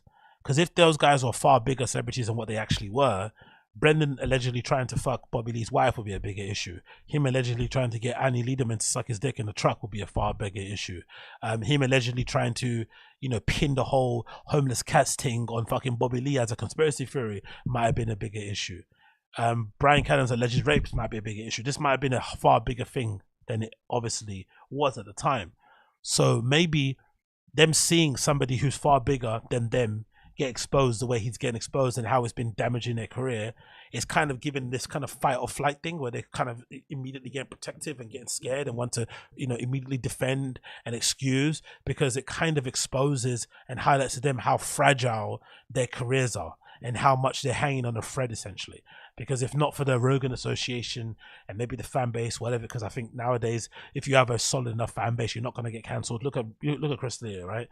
He's got a decent fan base from all the time he's been on TV and doing stand-up for ages, where he's been essentially been able to kind of buffet any kind of, you know, accusations and stuff, and basically get himself back onto his feet to the point where now he's selling out, you know, arenas with 6,000 tickets and whatnot. So clearly cancellation doesn't work if you're a certain level. But I feel like this thing happening to Liver King in real time, them seeing him on his pod, seeing the bump it gave in their views, seeing what he did after the fact, and then getting exposed in a very short period of time has kind of shook them up a little bit, because they probably only discovered Liver King in the last 6 months. They got him on his show in 2 months, and then 2 months later he's essentially been exposed as a charlatan. So it must be quite like hard to take to see in real time. Oh my god, shit, that could be me. His team were like, hey, I know it's got out of control, and it's like, you know, you're doing all this stuff, but we should address this at some point. So this is part of my take. Liver King admits to taking PDs on Part of My Take, and that was a... But no, so he made a joke about it. It was like performing endurance and something like he made the, you know, it become a different... Bradley Martyn claimed that he admitted it on his show or alluded to it. I'd love to see the actual clip, because... That's what Bradley told me. That I was talking to Bradley last night. I go, dude, how about Liver King? I'm saying I'd love to see the Yeah, I mean, too. I would too. I've never seen it. I don't believe him. Yeah, I don't know. I would look it up. I saw it. You saw it too? Because I asked him, Well, you saw the interview. I said, did you clip it out? Idea of 10%, 90%. I have to challenge you a little bit, and we talked about the truth. Why do you not tell people about your steroid usage? This is a great question, right? Because of what it implies. Okay. Right? I think a better question really is, it's the same question, do you take things? Yeah. Right? But my answer has been the same, because I've always told the truth. And you can say or think whatever you want, of course. Right? But at the end of the day, like, this is what my message is really all He's such a bullshitter. No wonder, honestly, they took the same in it, him and Brendan. It makes sense why he'd be, you know, friendly with him. It makes a lot of complete sense. about is it's the 9 ancestral tenets. And did you know 50 years ago, we had on average 50% higher testosterone? You know what he's doing there, which is funny. Remember before Brendan said, look at The Rock. He basically saying The Rock gets away with steroid use and he doesn't have to answer it and fess up to it, even though The Rock's a fucking, Dwayne Johnson's a multi-fucking billion-dollar brand in itself. You know, he can't be associated with that kind of stuff and say out loud because it affects certain deals. We know he can't say it, but we all know the truth. And he's not trying to shield and sell products in the you know, he's not selling Under Armour trainers in the guys that you're also going to get a chest like his. He's not doing that. But he said earlier on that The Rock basically can skirt the questions and turn them to his favor and maybe twist it like a politician. The Liver Kings do the same thing here. Yeah. So if you just think about that, right, we could probably go 50 to 100% higher just by doing. Collier, it's not spray on tan, mate. He's actually Mediterranean. He's actually half Brazilian, actually. You know what I mean? He's actually from, you know, the Amalfi Coast. That's why he looks like that. The 9 ancestral tenets. We're back to normal. Isn't that what most people do with steroids? They try and do steroids to increase their testosterone by 50 to 100%? For the most part. Well, and so I don't know exactly what the numbers are, but what I'll say is this: like if somebody has, let's say, 700, you know, testosterone, free testosterone, that's high. And if they're taking steroids and they want to get up to 1,400, 1,500, or whatever, It's insanely high. Guess what? You can do the same thing with the 9 ancestral tenets. No, you can't. And if you do the 9 ancestral, You might be able to. This is where he gets in trouble. over this. I don't know if you can say no. Pete. No, hold on. Keep going, or No, that's See, great. but That's great. here's the thing. I'm missing the admission. You see? I don't understand. Honestly, this is... Well, he hold went on. to people ask I take stuff. truth. Hold on, guys. And that's a lie. Exactly. What he just did there was he said, This is definitely a personal moment for him. The faces he's pulling, all these little ticks he's having. I think it's like it's a hard to take moment because it's essentially, it's like you're looking at somebody else's trousers get pulled down, and you're thinking, shit, is mine next? Do I have my belt on? Did I moisturize my legs? Does my dick look small? Do you know what I mean? He's having the same thoughts here too. I think this is one of those moments. I think that whoever left me that comment about grifters, you know, other grifters seeking solidarity and other grifters and stuff and protecting others is a real good point, because I can't think of many grifters who attack other grifters, because if anything, it will put more attention to yours. So you have to kind of always protect. hold on, he said, Oh, he did on Bert's show too. he said, that's a great question. At the end of the day, if you have 700 testosterone, you want to bring it to 1400. You can do that with the 9 ancestral. That'd be tenets. tough. That's not true. That'd be and tough. You can't. That'd be And tough. so what he's doing is he's not answering the question, and he's saying do what I'm selling, and you don't need steroids. So I can understand why people are. I'm sorry. Is that not a positive message, Ob? Yeah, it's. Would you rather? Is this guy oh my god. Would it be easier if he took steroids? It's a little snake oil. It's a little snake oily, Bubba. Also, he didn't admit it. It's a little snake oil. He admitted it on my show. I'm like, How can he not understand what a lie is? This person is absolutely incredible. I can't wait until he kind of does the reverse, especially when Rogan said what he said, and he's going to come out and pretend like he didn't say all these things and try and retcon it. But my theory is that the podcast that they record next, after the fact that Liver King apologized and Rogan flipping insulted him on his pod with Bradley Martyn, my theory is that Brendan Schaub will probably double down and still say he's a great guy just to be a contrarian, and also because I feel like he's not on the best of terms with Rogan overall. I feel like those handler comments and how the last fight companion went, I feel like they're not on the same level of friendship as they were before in the past. And he kind of feels like he needs to assert himself and be the big dog and whatnot, all that sort of nonsense. So I've got a feeling he's gonna double down and triple down next pod. Watch it. He's gonna triple down and double down. I bet you any money. And I can see why people. Now go. Not Did you do it on? Yeah, it's gonna be tough to do. Well, you can't look. I'm not defending that. If you did that, yes, you are defending you fucking ignoramus. You're talking out both sides of your mouth. or if I did that, you'd call me and go, "Hey, what the fuck are you doing?" No, I True or wouldn't. false? You know, I don't give a. No, but you do because. Of course I wouldn't, because I lie too. I sell fucking, what was he selling? Rogue, and what was he selling? Like hippo vitamins and fucking fake fucking Japanese whiskey. You know, wearing every jersey under the sun. Of course he wouldn't call somebody out. Why would he? I'm busy doing my own thing. At the end of the day, I would say B. Here's what. I'm not defending the fact that Yes, he you took are, you steroids. cunt. I knew from the second. You're defending the lie. You're defending the lie. You defended everything, didn't he? He defended the fact that he took steroids and he should have known. He defended his right to lie because everyone else lies, and he defended everything. He even insinuated. I think there's a part who insinuated that the more dates guy went about it the wrong way or something. Let's see if we get to that. No, B. I'm saying from the second he walked in this door, I went, oh, he's definitely on shit. That was a lie. Before I see him. That was a lie, Bob. I can't let him slide on that. Ridiculous accusation. That was a lie. Let me see this. What he said this is Birds. If you do the 9 Here we go. ancestral 47 seconds. Hold on. But here's why that doesn't bother me, B. It bothers me because It doesn't, B. Name somebody that has a product in the supplement space that's told you the truth. That's why supplements are dirty business. That doesn't mean it's right. I'm not excusing anybody. Exactly. Isn't that like an easy thing to understand? Just because everybody lies doesn't mean it's right. And maybe there's some supplements there that have they imply certain things, but does any of them categorically come out and say, if you take my fucking supplement, that you also will be able to run a fucking, an under 1 hour fucking marathon? Do any of them say that? Probably not. Come on, man. If you sell supplements that don't work, then you're lying, and I would never do that. You know why? Okay, great question. Great question. Let me ask you this before you go. We've said no to how many supplement companies. The reason I believe in Onnit, this is not a commercial for Onnit. Here's why I believe in Onnit. Yeah, it's real I shit. watched fucking Aubrey Marcus and Joe Rogan, who owned the company, started the company. I watched them take these supplements themselves. Alpha Brain, I watched them with my own eyes over and over take those supplements. Fluff, but B. Also, this is meant to be a comedy podcast, by the way. 2 professional comedians, and they're arguing over the merits and the validity of fucking fake supplements, Liver King, all this sort of nonsense. They're meant to be funny. And also, why are I just noticed this now. Why are Brian Callen's legs spread so wide? Spread so wide. I'm getting a fucking chauvinism. It's affected me. What the fuck is going on with his legs? Why are his legs always so purposely spread so wide? He has his legs spread so wide, and Brendan always goes out of his way to cross his legs. What's with these guys and their stuff?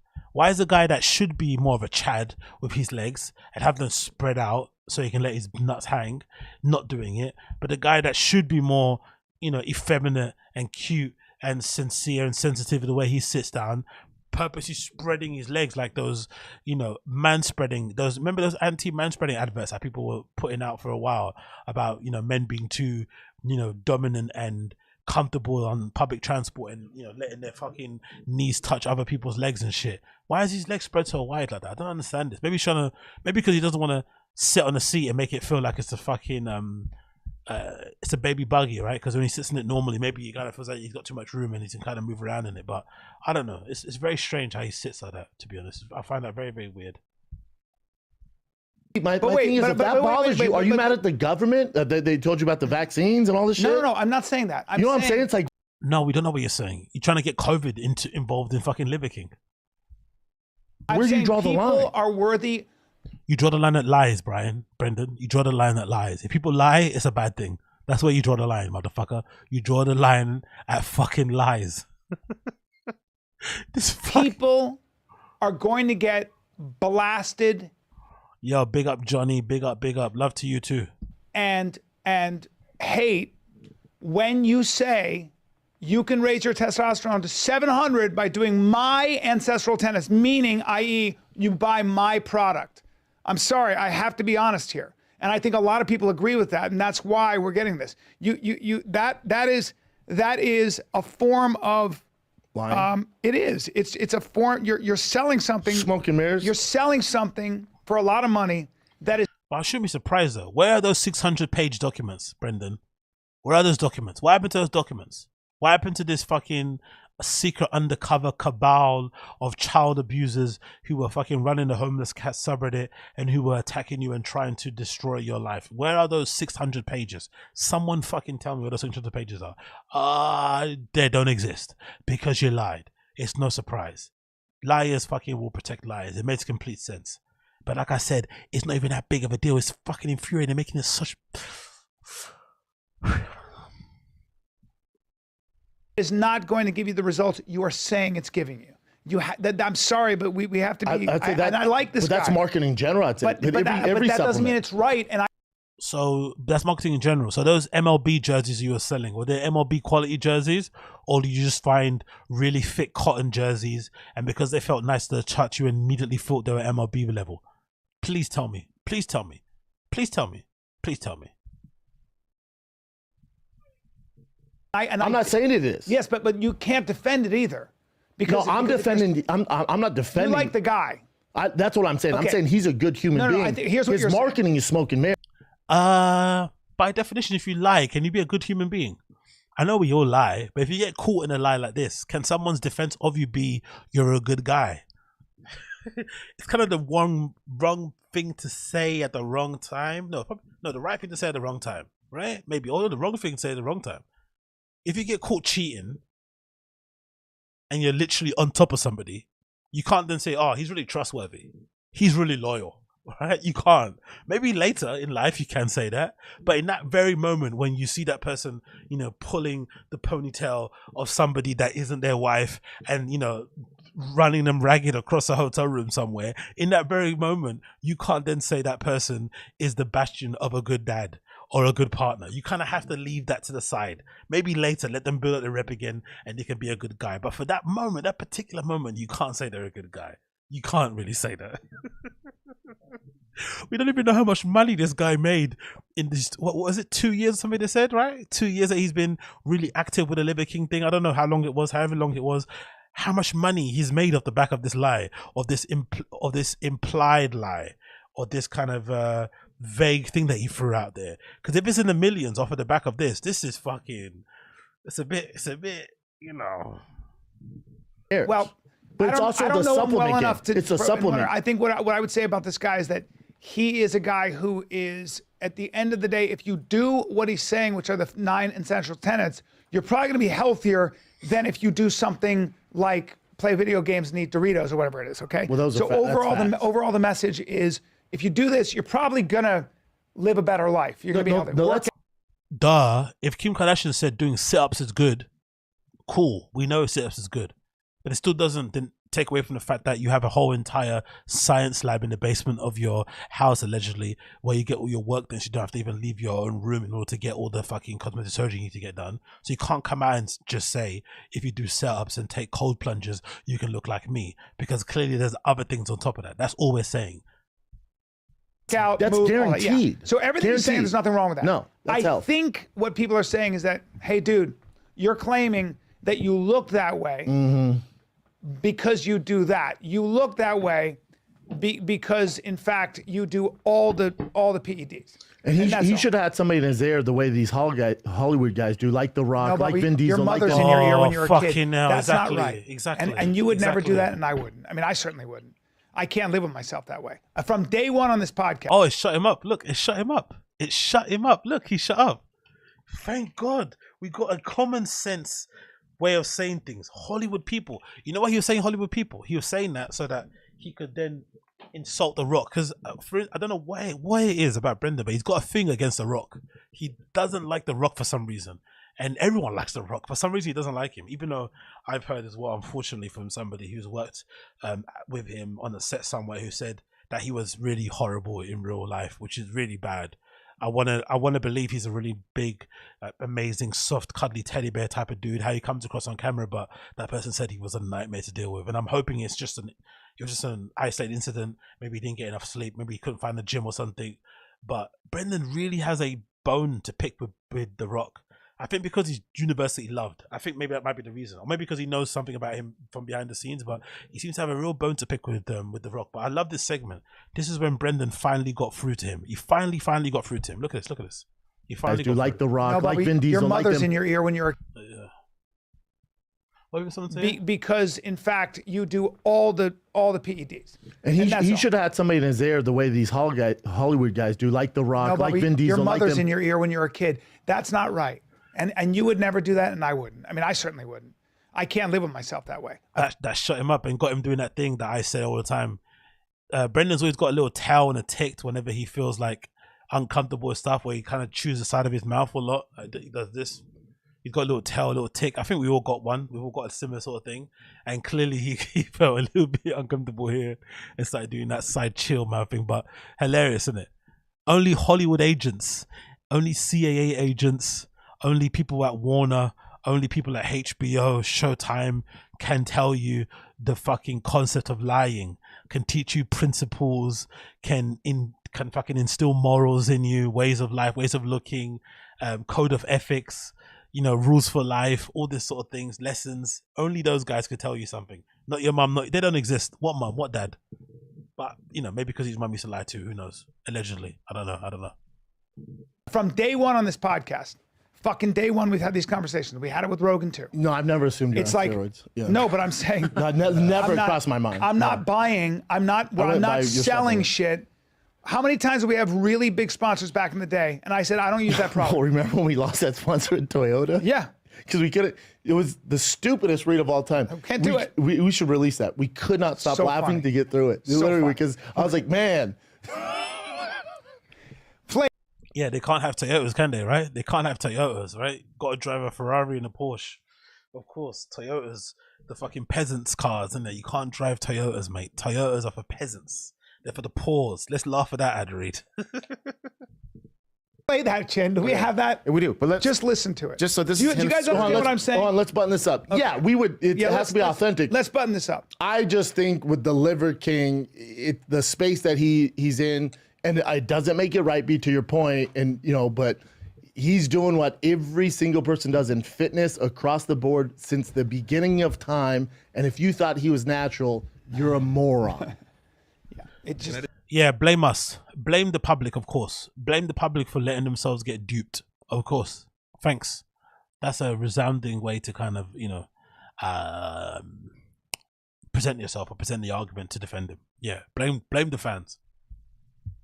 To say, as far as the specifics of his cycle, although people will list the fact that he took like 8 different things, I'm not impressed with like the strength of what he's taking.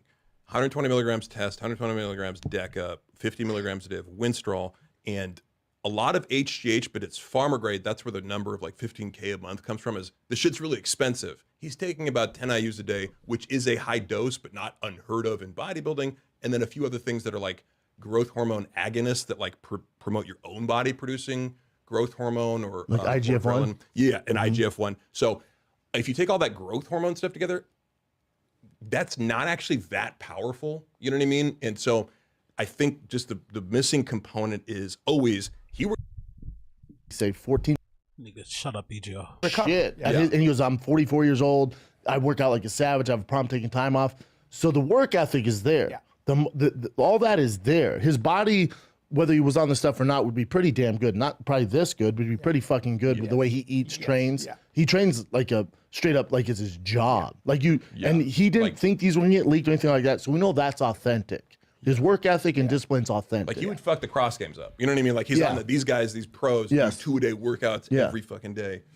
So let me see this here. What is I'll this? just play. This is how he skirted this one. I take PEDs.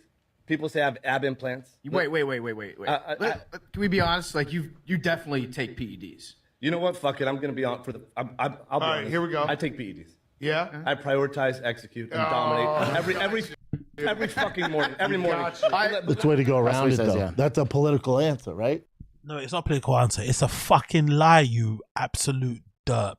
And take off that fucking England jersey, you bandwagon cunt.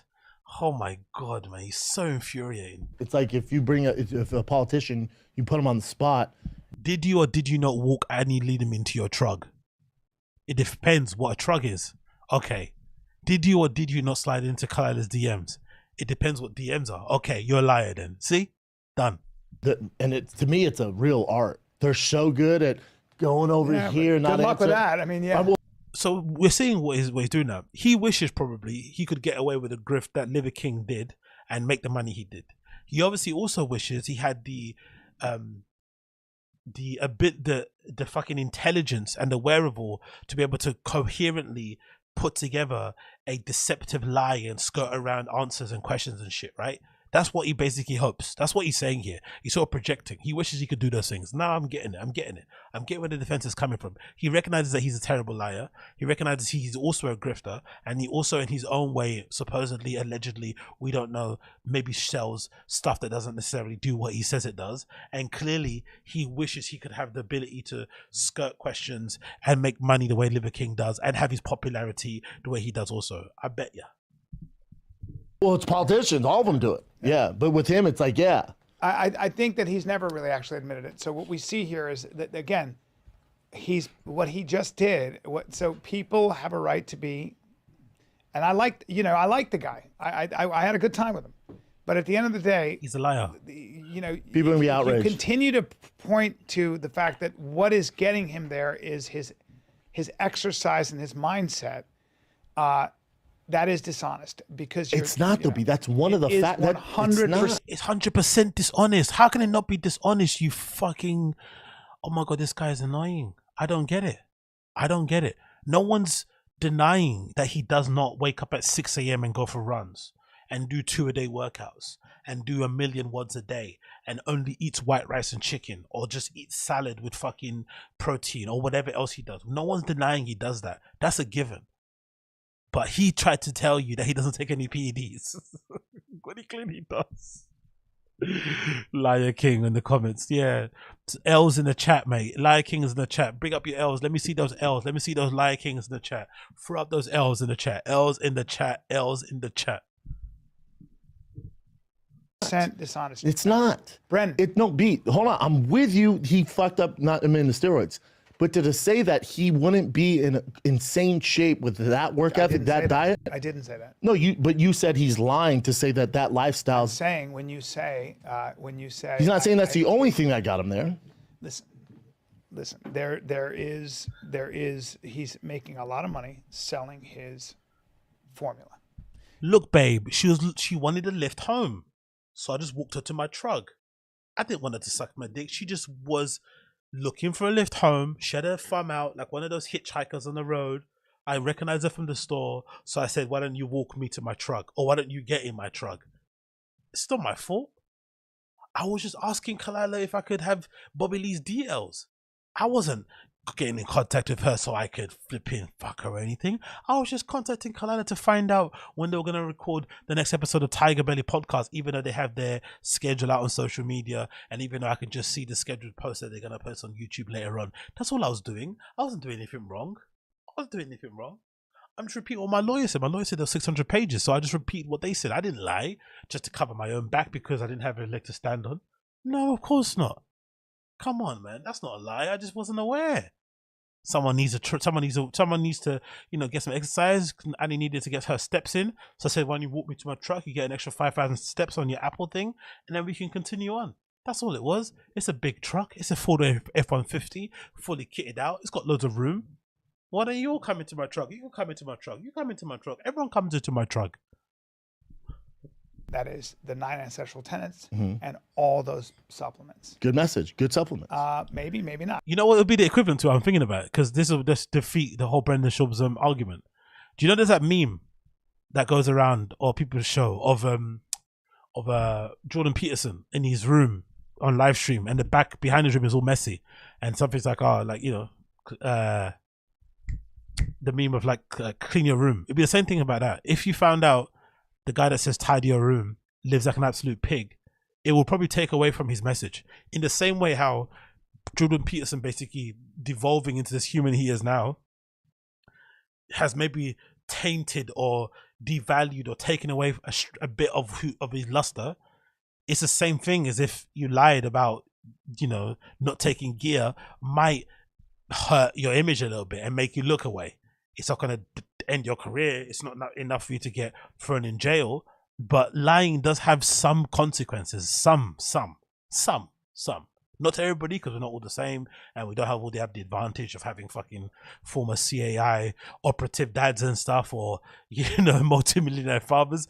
Cool, but it does have some consequences, and that if your consequence is reputational damage, so be it. That's all people are saying. That's it. I've not heard one person advocating for him to get taken off social media. I've heard no one advocating for him to get thrown in jail. I've heard no advocating for him to end his career as an influencer, fitness type of stuff, and go and live a normal quasi life. I've just heard people saying it's disappointing. He should have owned up to it. That's it. I don't know about supplements. I've used the supplements. I'm telling you, good supplements. I know supplements. Yeah, well, good supplements. Okay. You can keep defending him. What I'm trying to tell you is this. I'm defending his program, not him doing steroids. But you still have to look at the fact that he is saying and suggesting that what got him there and what can get you there, and that is what he's saying. But get where though, B? But get where? Look at him trying to be smart, but get where? Be precise, beware, bruv. Define get where. Define ancestral tenets. Define all meat diet. Define carnivore diet. You know when people are dumb but they think they're smart. That's the worst thing. It's better when you're smart and you actually act dumb. But when you're dumb and you think you're smart, it's usually the worst thing because you just come across like an absolute idiot. Be looking essentially like this. He's never said you're going to look exactly like me. That's exactly what's implied. Oh man, I disagree. And so he's saying essentially, if you look at that, then you can get your testosterone from 700 to 1400 using the 9 ancestral tenets. Yeah, if I was him, I wouldn't use the numbers. Yeah, if that's where he fucked up, I wouldn't use numbers. Oh, look at him. If I lied, I wouldn't give numbers. Funny you say that, innit? Doesn't he do the same thing with his ticket sales, right? Nearly sold out. Can you tell us how nearly sold out you are? Have you sold out 1 ticket out of 100? 10 out of 100? 20 out of 100? How sold out are you really? 1 ticket remaining? 5 tickets remaining? 1,000 tickets remaining? There's never numbers associated with him at all. It's 0.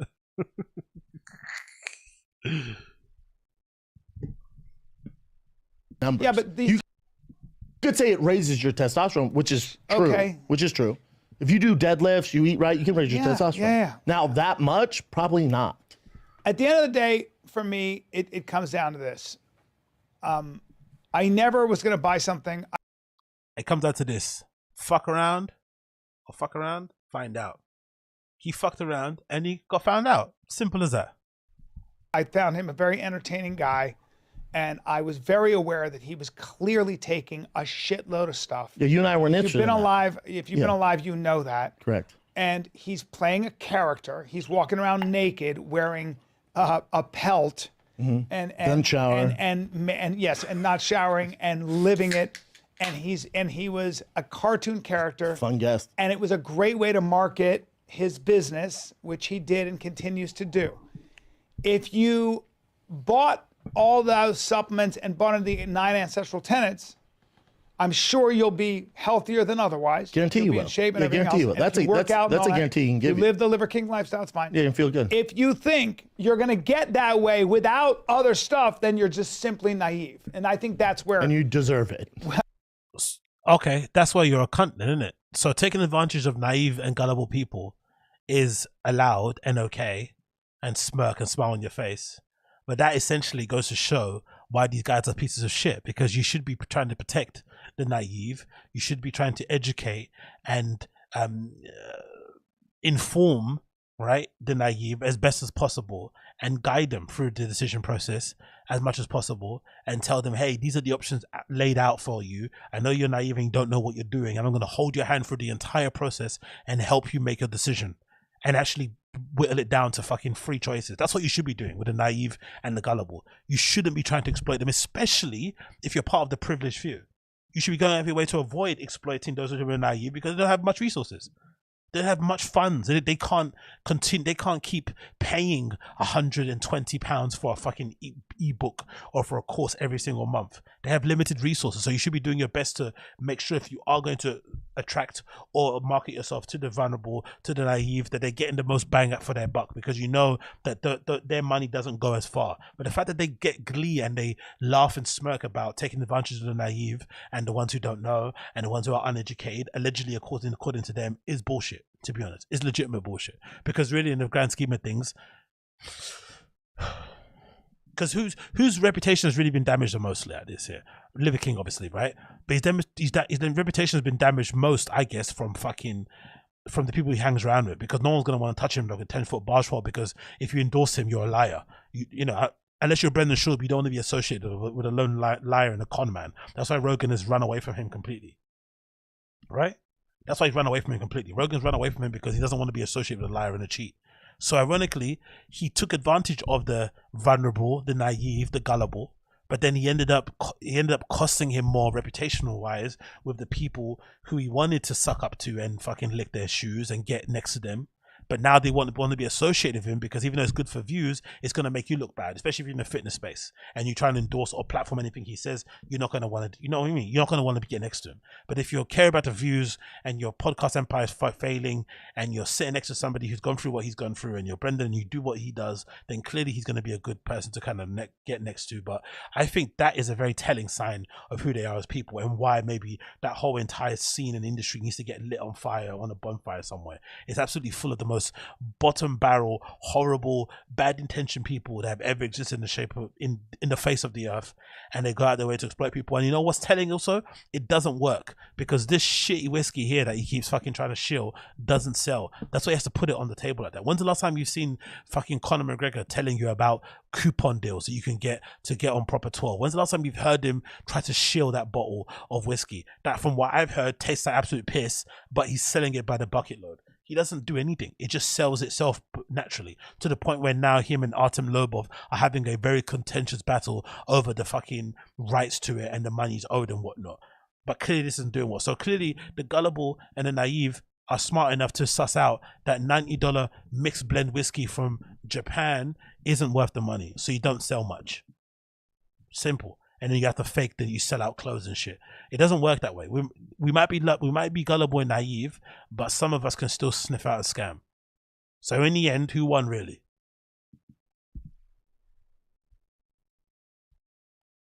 Yeah. And you're a dumbass. Yeah. Having said all that, if you're going to live that, if you're going to play that game. How insulting is this for Brendan to call you dumb?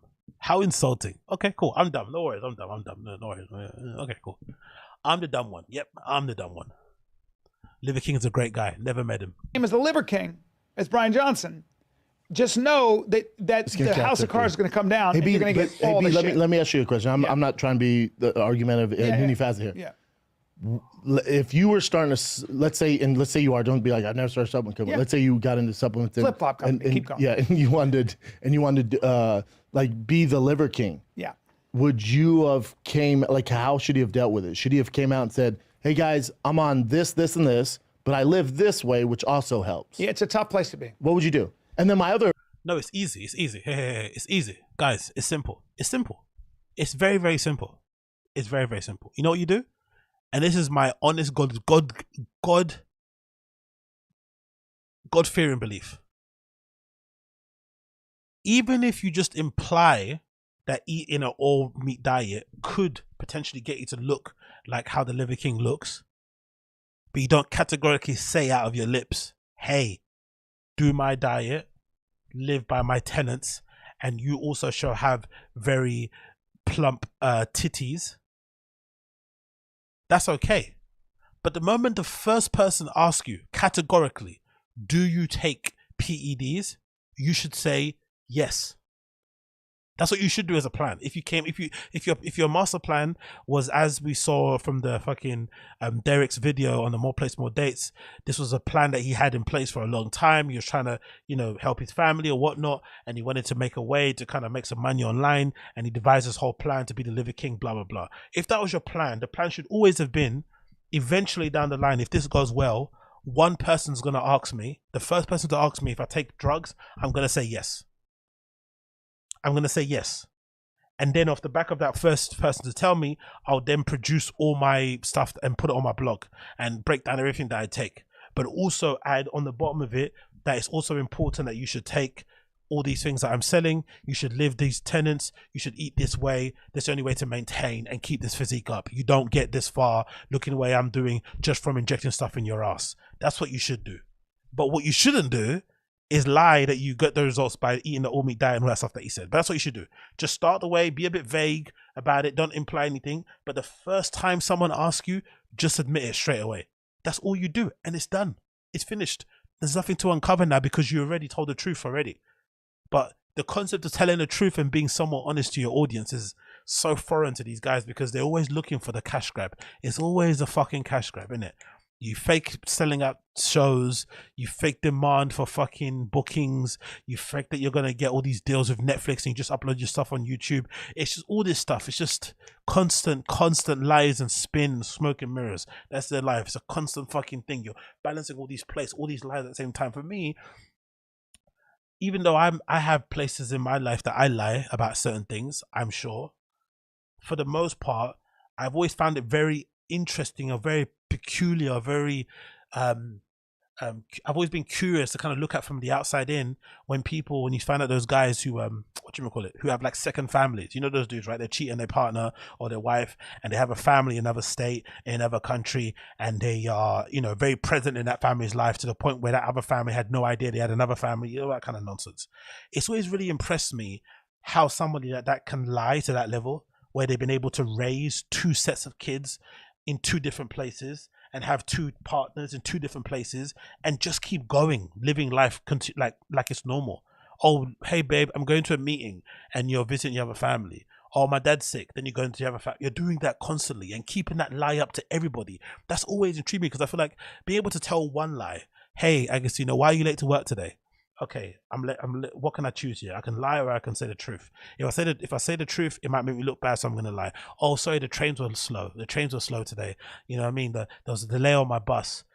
Those kind of lies, cool. But continual lies, like, I don't know, you fake that you have a girlfriend, you fake that you worked at a certain place, or you fake that you've got a job, number one, you fake about some school you went to, you fake about the place holiday you go to, you fake about the stuff that you own. It's just so many lies you have to constantly keep going. Why live that kind of life, especially if you're a Liver King and you've got this amazing privilege to earn money by being a social media influencer? It's meant to make your life easier and more chill. Why would you add stress onto it without any reason by just having this massive cloud of a lie hanging over your head, where you basically told people from day dot that you don't take any gear, that you prioritize, eliminate, and dominate? Like, go and fuck off. You are a piece of shit. That's all it is. You are a piece of shit. Come on, bro. Come on. Question for you is, Name one single example in the fitness space that launched a supplement company that told us exactly false equivalency. Just because there's not honest companies out there doesn't mean you should also do the dishonest thing. Why don't you start your own company and aim to tell the truth? Why can't that be one of your selling points? Hey, I'm going to start a supplement company and I'm going to be completely honest about the things that it purports to do and its benefits. You might not make as much money as everybody else, but fuck it. Let's try that experiment for once and let's see how far that goes. It's not that difficult to do, innit? But in a land full of charlatans, you know, charlatans are going to charlatan, innit? What cycle they're taking from day one. I think what you are is sympathetic. And I don't like when people pile on. What is, okay. Oh, you don't like when people expose liars and also jump on it and also put, oh my God, anyway, stop. I think he made a mistake and he's taking accountability for it. Yeah. It does not take away from his overall message, and he's actually a good person. Yeah. The overall message, I'm on. He may have cheated on his wife 17 times. He may have left his daughter high and dry after he said he's going to pick her up at baseball practice. And he may or may not embezzle some funds from the company, but he's a great guy. His intentions were good. He's trying to take his kid to Disneyland. It's at that time I was working at this company ages ago, and this guy that was maybe a manager of some other team, really cool guy. I kind of enjoyed his company. He was already kind of good chat at lunch. You know, when you meet one person in your workplace who's kind of normal and isn't weird and isn't always kind of working kind of attitude and can be a normal human being. And then one day I turned up and he wasn't at work anymore. I was like, oh, well, shit, what happened? And I heard, oh, he got fired. And then I found out, you know why he got fired? The story goes that he was using the company card he was given to take his daughters to McDonald's every day after school. But the really tragic part about it was because he was divorced or separated, I guess, from his partner. And when he took them out from school after school, it was the only time they got to hang out was in the drive-through or was in the drive home. And obviously to extend the drive-through and have a bit of fun, he'd in secret take his kids to McDonald's and tell them not to tell their mums, and they could spend more time like chilling and hanging out together on the way home. But I remember that being a thing. And it's like, don't get me wrong, still a sweetheart of a thing to do, whatever, but you still stop from the company and he's still going to get fired. It is what it is. It might be a sweet thing. You might have good intentions, but using a company card to buy your kids Happy Meals, it's not on. And I guess a Happy Meal every day, a Happy Meal 5 days a week for 2 kids probably adds up in it. So he probably racked up a pretty decent bill. And I'm sure he wasn't buying a Happy Meal for himself. He was probably getting the fucking specials also. So, you know what I mean? It's like the worst defense ever. He's a great guy. Yeah, but he still embezzled money from the company. On board with and I can ride with. Yeah. Of course he's on steroids, you fucking idiots. Yeah. Yeah. Don't you find that funny? He's using swear words or offensive words at the fans, at the audience, but he's not saying the same thing to Liver King. So we're the fucking idiots for daring to pile on and whatever. Yeah, like, but the Liver King isn't the fucking idiot for lying and misleading his audience and not clearing up thing. Yeah. So we're the fucking idiot. Okay, we get the swear words. So I get the idiot, and he gets the great guy, never met him. Makes sense. It continues to be a complicated subject because I think anyone selling a I imagine Bill Clinton saying that. It's a complicated subject whether or not Monica Lewinsky sucked my dick in the Oval Office. It's a complicated question, a complicated subject. Because, like fucking Jordan Peterson, because what does it mean really to get your ducks in the Oval Office? What is the concept of a dick? You look at the etymology of dicks, and dicks go round and round and round they go. Oh. What's happened to my camera? Why is it freeze for? Okay, it's going back now. Is it back? We're back. Okay, we're back. Oh, it's going. I got the wheel of death. Okay, I got the wheel of death. Hold on 1 second. I got the wheel of death. Oh, there you go. Makeup line, Kardashians. Anyone selling any kind of longevity, beauty, almost anyone, with the exception of like Lane Norton, who's a scientist, and Andy Galvin, certain guys, but they're not living on yachts. But the people that have done very well, made a lot of money, almost all are in one way or another doing things. There's a catch. Whether steroids, there's certainly, how do you feel about plastic surgery? How do you feel about butt implants? How do you feel about Botox? How do you feel about all these things? When you look at the Kardashians and a girl who's 11 says, "I want to look like that someday." That's where it gets dicey. I'm gonna buy Kylie's makeup. That's where it gets dicey. Well, Kylie's makeup line ain't gonna make. Also, now he understands it. When it comes to Kardashians and cosmetic surgery, he gets it because, yeah, he may or may not have plumped up his lips, and he may or may not have a partner who's also, you know, synthetically modified. Now he understands the analogies. Fucking donut. You look like Kylie. No. A very expensive plastic surgeon. She went through a lot of pain. Yeah. You understand? And I used to, So we have to hold everybody accountable. I know. I used to defend the Kardashians, right, with that stuff. I'm like, oh, they're gorgeous. Of course you used to defend them, because you're a fucking mongoloid. That's why. Gorgeous. They look better. And then I forget who it was.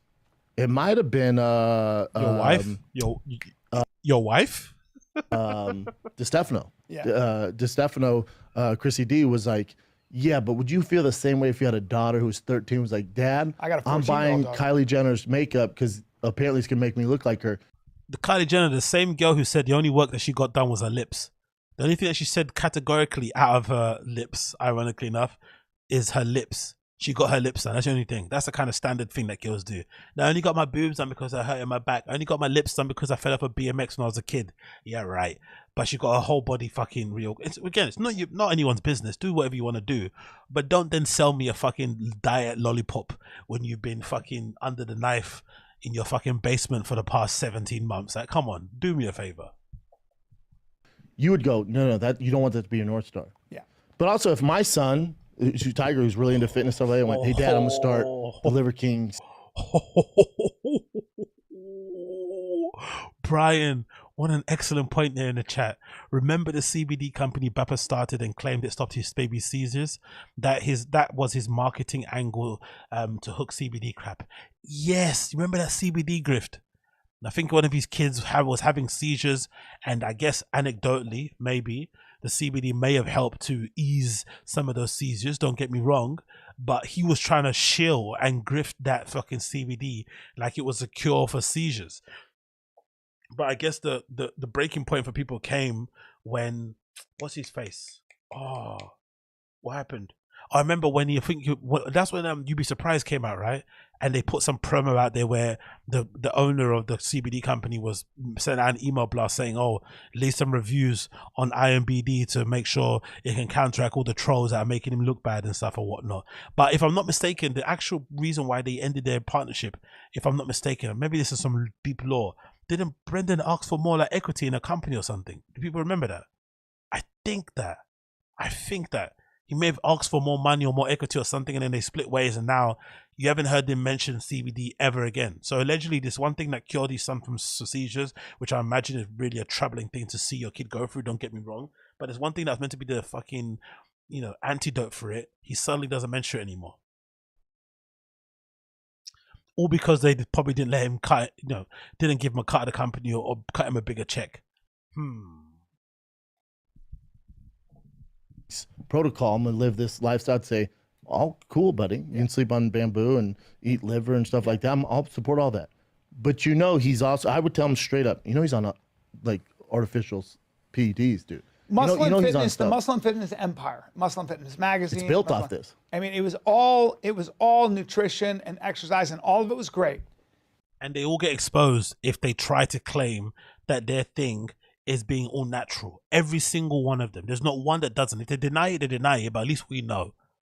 And most of them don't. Because that's the thing I've said before as well. I don't understand. I wish somebody who was like in that scene proper, because I used to be in a bodybuilding forum back in the day. Like I said, I was part of the whole CrossFit wave when it first started. I was reading CrossFit.com all the time. I was in the forums. But I'd love to know if people in that community, when I end up clipping this up, you could definitely please leave me a comment, let me know. What is it about bodybuilders and that weightlifting community that lie about being natural when it's quite clear they're not? Because we all know what natural looks like in the gym. We know what a person going 7 days a week in the gym, doing 5 days or 2 a days, and only eating white rice and chicken. We know what that looks like. We've seen enough examples of people who commit to a really regimented, crazy workout regime. They look a certain way. But we also know to get that extra 10, 15, 20, 50, 100% bump in your physiology, you need to take gear. It's just a common thing, and maybe to recover, whatever it may be. So why lie? Because the people that are in it the people that are balls deep in that community, they know you're not natural. And most fans can maybe suspend belief just to kind of buy it for novelty, but deep down they know also you're not natural. So who are you really lying to? I don't understand it. The whole natty thing, I don't get it. If you look too good to be true, everyone knows it. And the fans that don't know it, after you've been rumbled or if it doesn't work for them, they just jump off it anyway. So it's a kind of a weird grift, because it's kind of those kind of, it's like a temporary grift. Because the moment you get exposed, you can't really grift anymore off the back of it. You can't pretend to be natty anymore when you've been exposed, because you've been exposed. You have to kind of just leave the natty thing alone.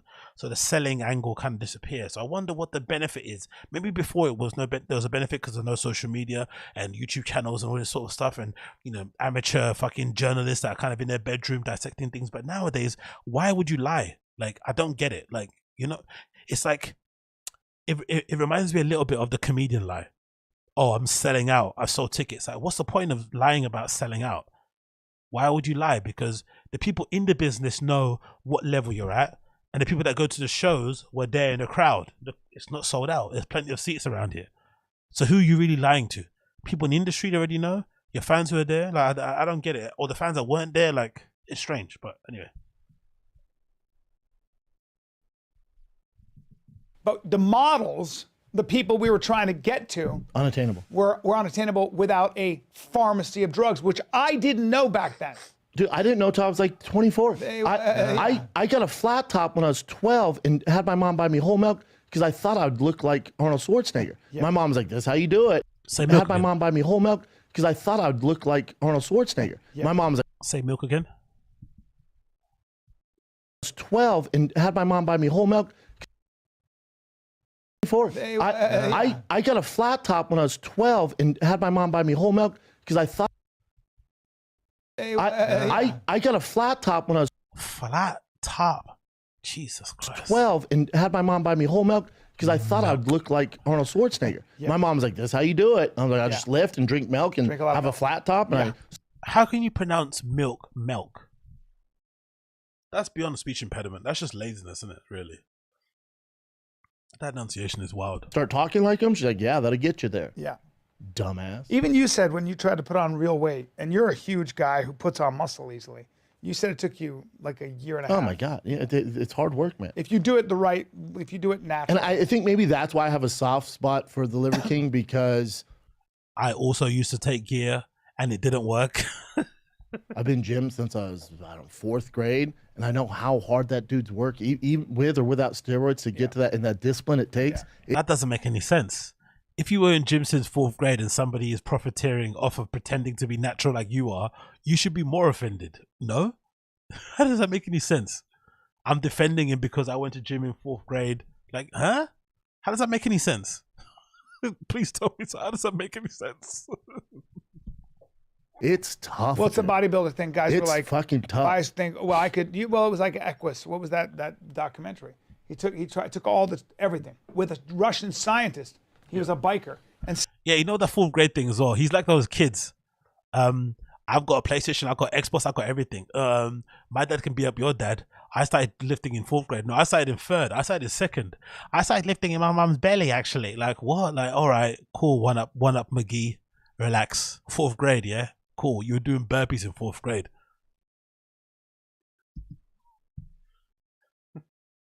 Still couldn't come close. So a lot of it is, how good of an athlete are you? You're not gonna. And most people you walk on the street past, you have no idea they're on steroids. Because I've met so many guys who are like, they tell me what they're on, and I'm like, oh, it's just, you must have been so much skinnier, or you're not using it right. I go, tell me what you're on, so I know what not to take. Yeah, you look terrible. Sometimes they look fantastic. Like you, Brendan. Look, he's got a little tail. Look at the little tail. Look at the tail. The tail when it's a awkward lying moment. Look, that last side thing. He's doing it again because he's talking about himself. Because he's really the worst advocate ever for steroids. Remember when his face ballooned up and he started looking super swollen, like a what did Theo Vaughn say? Like a bunch of bees. Because he's the worst advocate for steroids, to be honest. And probably BJO is the best, because if you see pictures of him prior to taking roids, he looks completely different, as in build wise. Still got small feet though. Size 8 feet is mad. You're like, you look so Hey, but B, fucking good. this is my. And again, I'm not defending. I'm just saying this is the society we live in. Name something that you see that's not artificial. So if you see a girl on Instagram, right? They doctor the pictures, the filters these days for women, for men, all this stuff. All of this. It's all a lot of it's smoke and You're bringing up a mirrors. great point because I think there's something wrong with our culture, maybe, right? Or here, let me play devil. Blame the brokies. Blame us naive chumps in the crowd for believing your lies. Blame society at large. But how dare you turn the mirror back at us? How dare you ask us to be accountable for our own actions and for the things that we say? No. It's your fault I fell into the trap of fucking that little 19-year-old hottie in a Shoreditch bar somewhere because she told me her favorite artist was Pharrell. No. It's your fault that I hooked up with that Brazilian mamacita on a backpacking world tour, and now I have another family in fucking Porto Alegre that I don't know nothing about, and the kid is now 4 years old, and I'm keeping that a secret. No. It's your fault that I'm a millionaire off of selling you this dog shit PDF and telling you to eat fucking donkey balls in order for you to have really ripped abs like me. It's your fault. You made me this person. Society, the culture. Fuck off, you absolute cretins. Devil's advocate. One, it's probably something wrong with our culture. And we should Two, fight back. cultures have never been different. Cultures have never been different. We've always tried to be more beautiful. Women wore corsets that made their waist tiny and they would faint. By the way, this is a comedy podcast. These are two professional comics who allegedly tour the world, who sell out loads of places, and who are highly regarded in their profession. This is a comedy podcast, and we are 40 minutes in to a balls deep analysis and breakdown of the Liver King lying about not taking steroids. You've got lots Chinese of girl cultures buying their feet. primitive cultures, or not, I shouldn't say primitive cultures. White dude taking weights off their dicks. that would Oh, I can't say primitive, but I can sit here and pontificate about a lie. But dare I say primitive? Primitive. You're my primitive now. I never hung around with the primitive. I don't know. I hung around with him maybe twice, once. I don't know any primitives. These guys are so full of shit. This nigga's nearly 60 years old with two families, and he's here fucking worried about fucking Liver King, man. God almighty, man. Shit. Scarification rituals. Sure. All of those things were meant to. Human beings have gone into all kinds of decoration, To look better. enhancement, and body enhancement.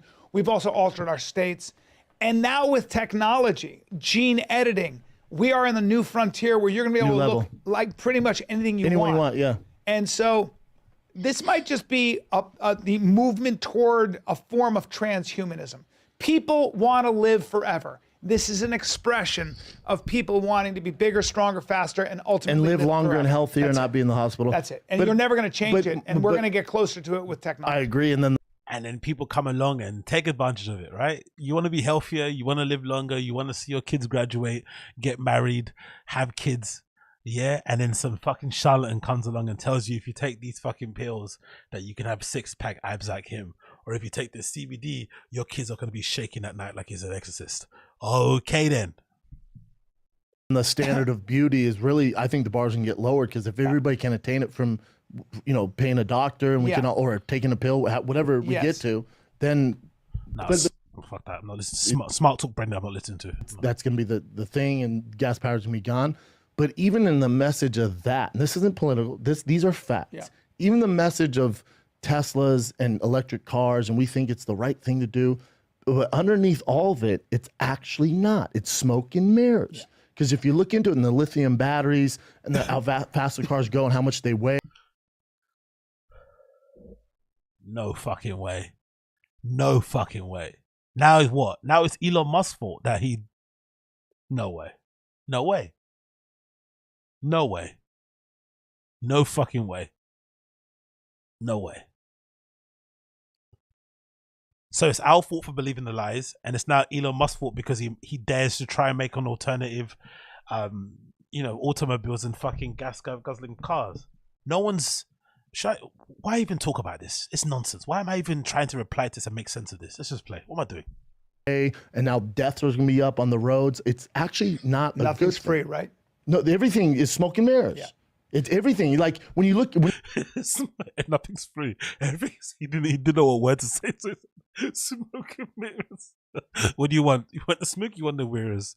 You want the you want the 600 pages? You want to walk me to my truck? I was just gonna say, what do you want? 600 pages? Walk me to my truck.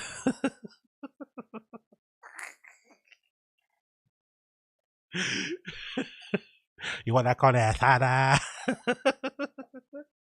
Or you want that Mexican cookie?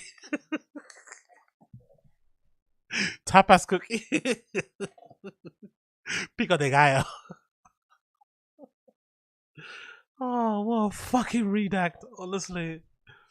when you get down to the nitty gritty of really most things that are making so much money, whatever business you're into, shoes you're into, you know the Nikes I'm into? Yeah.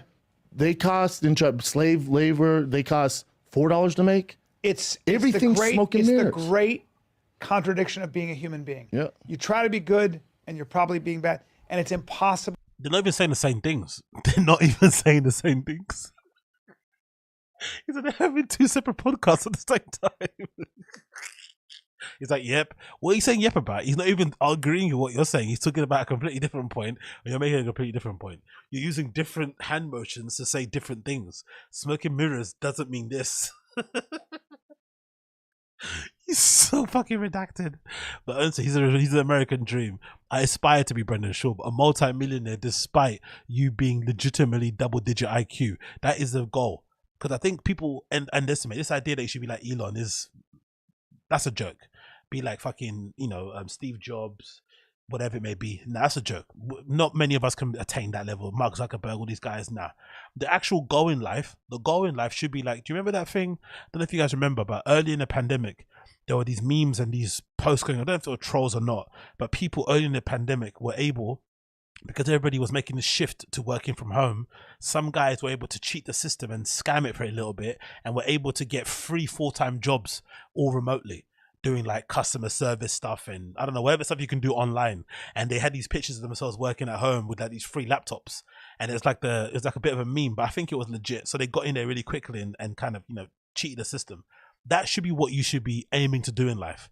Getting the maximum out of life while cheating the system. So you have your free laptops open and you're asleep, right? But you're like supposedly in meetings. You're allegedly doing work, but you're working maybe 1 hour a day and you're getting paid for 8 hours of those days. That's that's the American dream. Not fucking being super smart and really educated and fucking, having really great business acumen and all this sort of stuff and selling loads of products. No. That's for the losers. Just be like Brendan.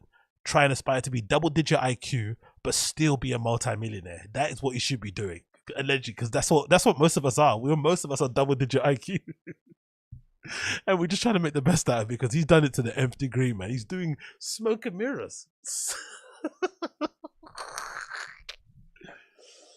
Not to miss, right?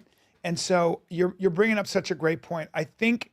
At the end of the day, though, the lesson here for Brian Johnson, Liver King, for anybody else, live your truth. For a huge movie star who might be pretending to be straight and is actually gay, whatever it might be, you're going to get found out. The problem with lying,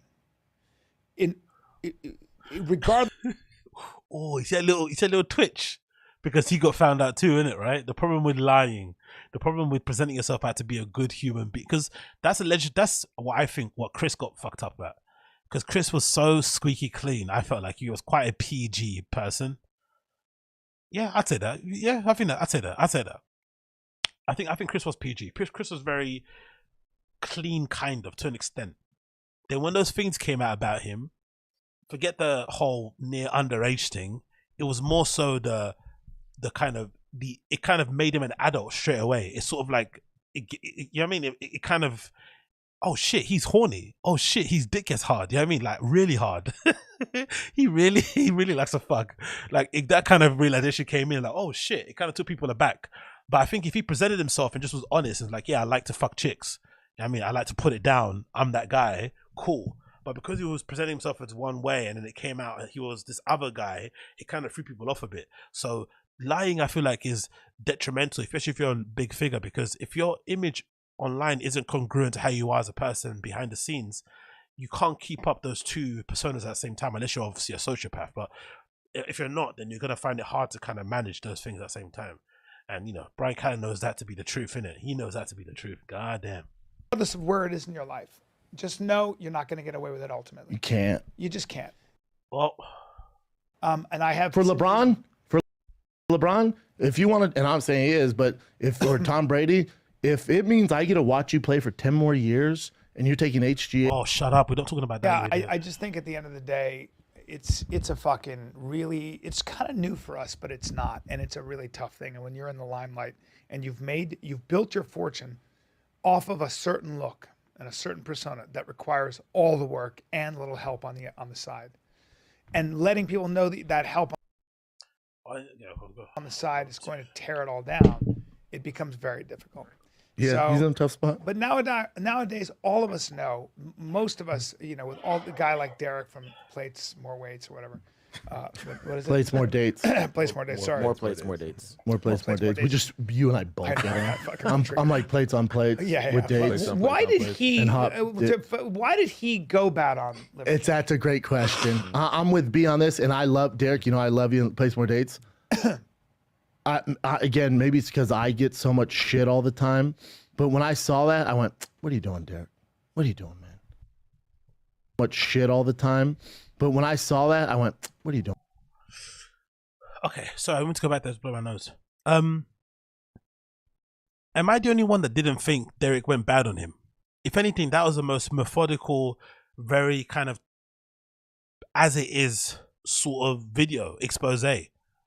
He kind of presented the evidence, showcased what the Liver King said in his own words, and just kept it going. There was very little of his own opinion and judgment of flipping Liver King in there. Maybe a little bit sprinkled in there, but it wasn't a hit piece. It felt like, you know, this is what he said, this is what the facts say, this is what he said. I mean, he was pretty, it was like, make your own conclusion, this is the evidence I'm laying out to be. Maybe the clip, the title and the thumbnail was a little bit, I'm judging him, but if you actually watch the content of the whole show or the whole episode or video, it was very much so, let me lay the evidence and you make your own conclusion.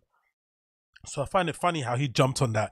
Oh yeah, he's a victim just like me. They're controlling, and he's I'm just trying to prevent it. That's why I'm protecting the Liver King, whatever it may be. It's a very strange thing he's saying about it. But also, he might be the only person on social media who I've seen take this angle of like maybe more plates, more dates went too hard on him. Like, excuse me? What are you doing, Derek? What are you doing, man? You. Derek's a very smart. And when it comes to like breaking down steroids and natty or not, he is the best human being on earth to do that. As far as entertainment and knowing history, he's so good. Yeah. So why wouldn't he do it for the most high-profile person out there at the moment claiming to be natural? Is this guy absolutely retarded?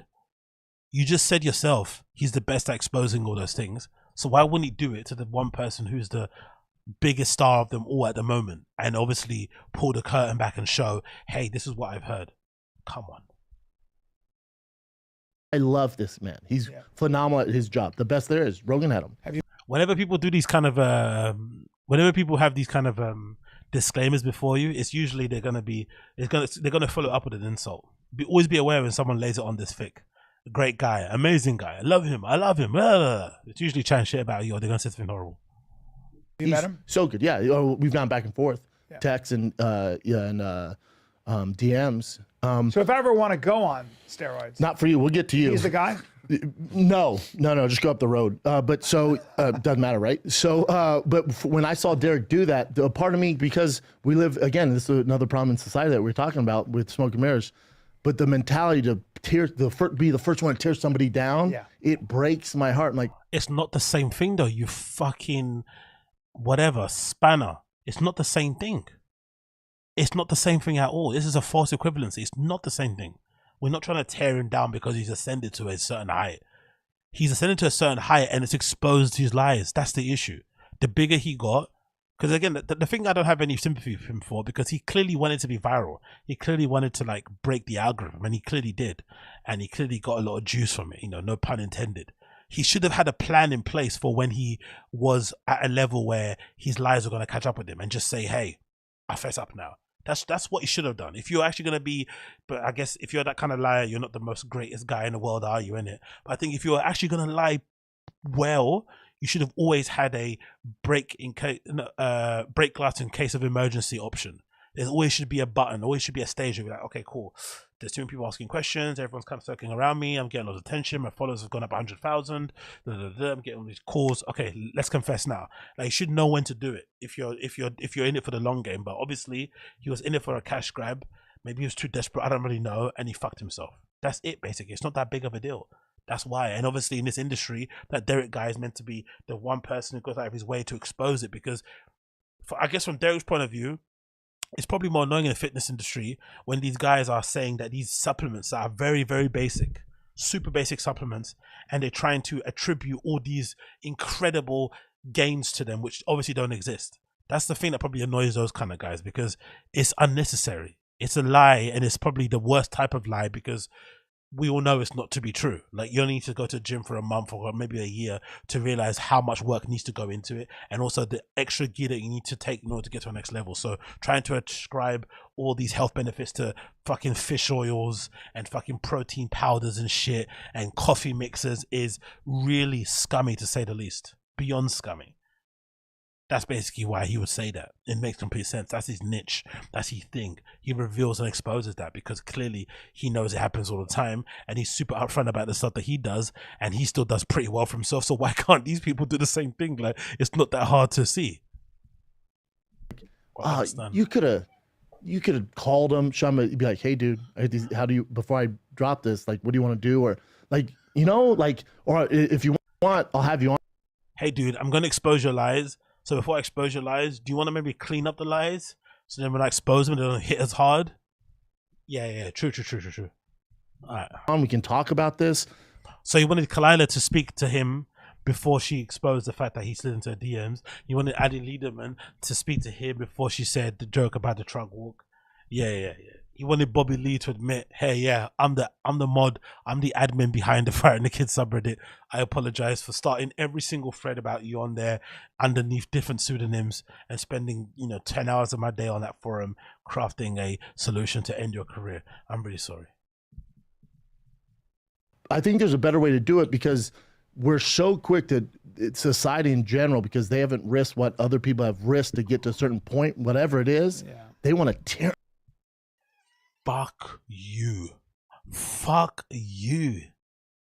We haven't risked what they're willing to risk, or what they've risked to get to whatever level. This is the top. Okay, this is your top. Fair enough. You're at the top. Congratulations. We haven't risked anything. That's why we want to tear people down. This negative reaction, this visceral, almost instinctive, guttural, DNA hardwired reaction we have to liars and cheats and charlatans and scumbags doesn't come from any kind of teaching, doesn't come from any kind of upbringing, doesn't come from any kind of levels of sense of principles and morality or ethics or anything. It doesn't come from that. It comes from the fact that we can't do what you do. That's what it is. So every time someone gets exposed, it's because they can't do what you do, right?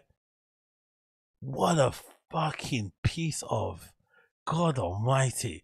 That is horrendous to say. What? Honestly, if I'm Liver King, I don't want you defending me. I swear to God, you're making it worse. You haven't ascended to the place that I've ascended to. That's why you're doing this. Okay. Them down, man, because that makes them feel better. I don't know. I just don't subscribe to it. I don't know how I feel. But now to play devil's advocate. Come on, Brian, have some backbone, Brian. You fucking. He's that rubber. Do you remember that cartoon? Do you guys remember that cartoon? That rubber chicken? Do you guys remember that? Or am I going crazy? That's Brian Keller. Let me see if I can get up on the screen. Hold on, let me search, because my search history is a bit mad, and I don't want you seeing all my fucking stepsister porn stuff that I look up sometimes. Let's see this rubber spineless chicken. Do you remember this cartoon? I forgot what it was in. Was it in like Dexter or something? There was like a chicken that was like evil or something. I forgot what it was. That's what it reminds me of. What was that cartoon? It was like a cartoon, and the chicken was like evil and shit. Help me out. Do you guys remember? let's get up on here. Oh, this computer's being so slow. Bear with me 1 sec. Yeah, big up Steve Jordan, new subscriber. Jump on the wave, man. Jump on the wave. We're civilians. We're the average civilians. We don't get comedy. We don't understand it. We haven't ascended to the heights that they have ascended to. It's not nice. We don't know what they're doing. We don't drive Teslas and shit. What cartoon was it? Where it was like an evil chicken. Was it? What was it? Was it this? Oh, that's the one. That's the one, right? That's him. That's the one. This is the one. This, wherever that was from. What was it from? I used to watch this. Is it called Cow and Chicken? Is that the one? Fuck, you know, this is so old. But this is essentially Brian Callen. That's Brian Callen. This is Brian Callen. Look, it even looks like him a little bit, innit, right? It's got that super old face.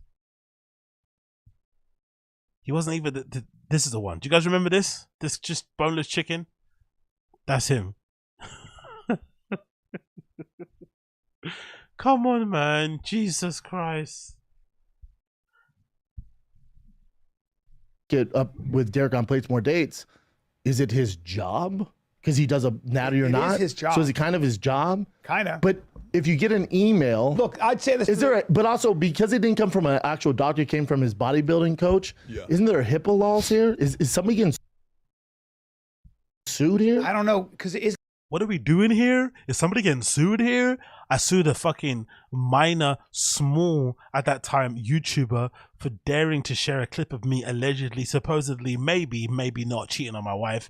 And I went to sue him and take him to court, which in fact turned that very small YouTube channel, which you terminated, into a far bigger problem than what it needed to be if you just ignored it.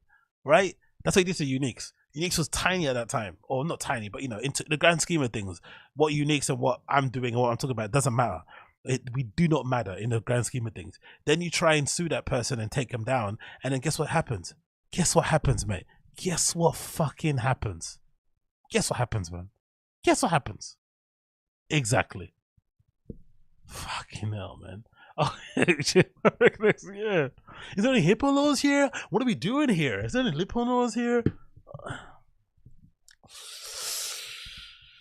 Isn't it? If it's, I don't blame Derek, because Derek, that's his show. That's his job. That you, if you're anybody who's doing, if you're in a situation like Brian Johnson or Liver King. Yeah, don't call him Brian Johnson. I know. I'm sorry. If you're in you a gotta situation, build our sets. if you're like, yeah, if you're a guy also on PDs. Yes, if you're a guy like Liver King, you have to know that the reality of the internet is that it's a truth seeker. It's a truth seeker. No, oh, look. I wouldn't call it truth seeker. Look. Truth seeker. It's a truth seeker. Hold on. You gotta build our sets. I love this bit. This is my favorite bit of it. I saw this clip on the Final Kids subreddit. I love this bit. This is his natural reaction to being confronted with the harsh reality of the internet. Because in Brendan's eyes, the internet is only a place to market the stuff you're doing, and is also home to the Cheeto fingered covered trolls who live in their mum's basement, right? All of us in here, we live in our mum's basement. We don't know what we're doing. We're not successful. We don't fuck chicks. We don't drive cars and shit and work out and all that stuff, right? And have fancy clothes. We're just fucking, you know, we might as well be donuts. We might as well be homeless. That's what we do. We might as well be homeless. Homeless cats. So that's what we are. And in his head, that's what exists in there. It's a place to promote your stuff, and it's home of trolls only. So in his head, he can't accept the reality that part of the reason why most people get hated, there's some that do get hated unfairly, but for the majority of people who get hated, it's always justifiable.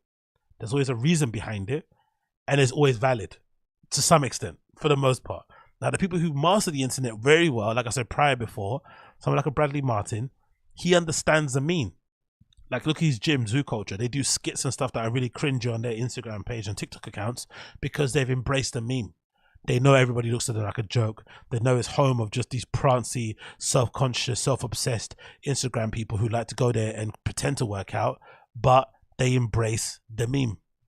Simple. That's why he won. Because he embraces the meme.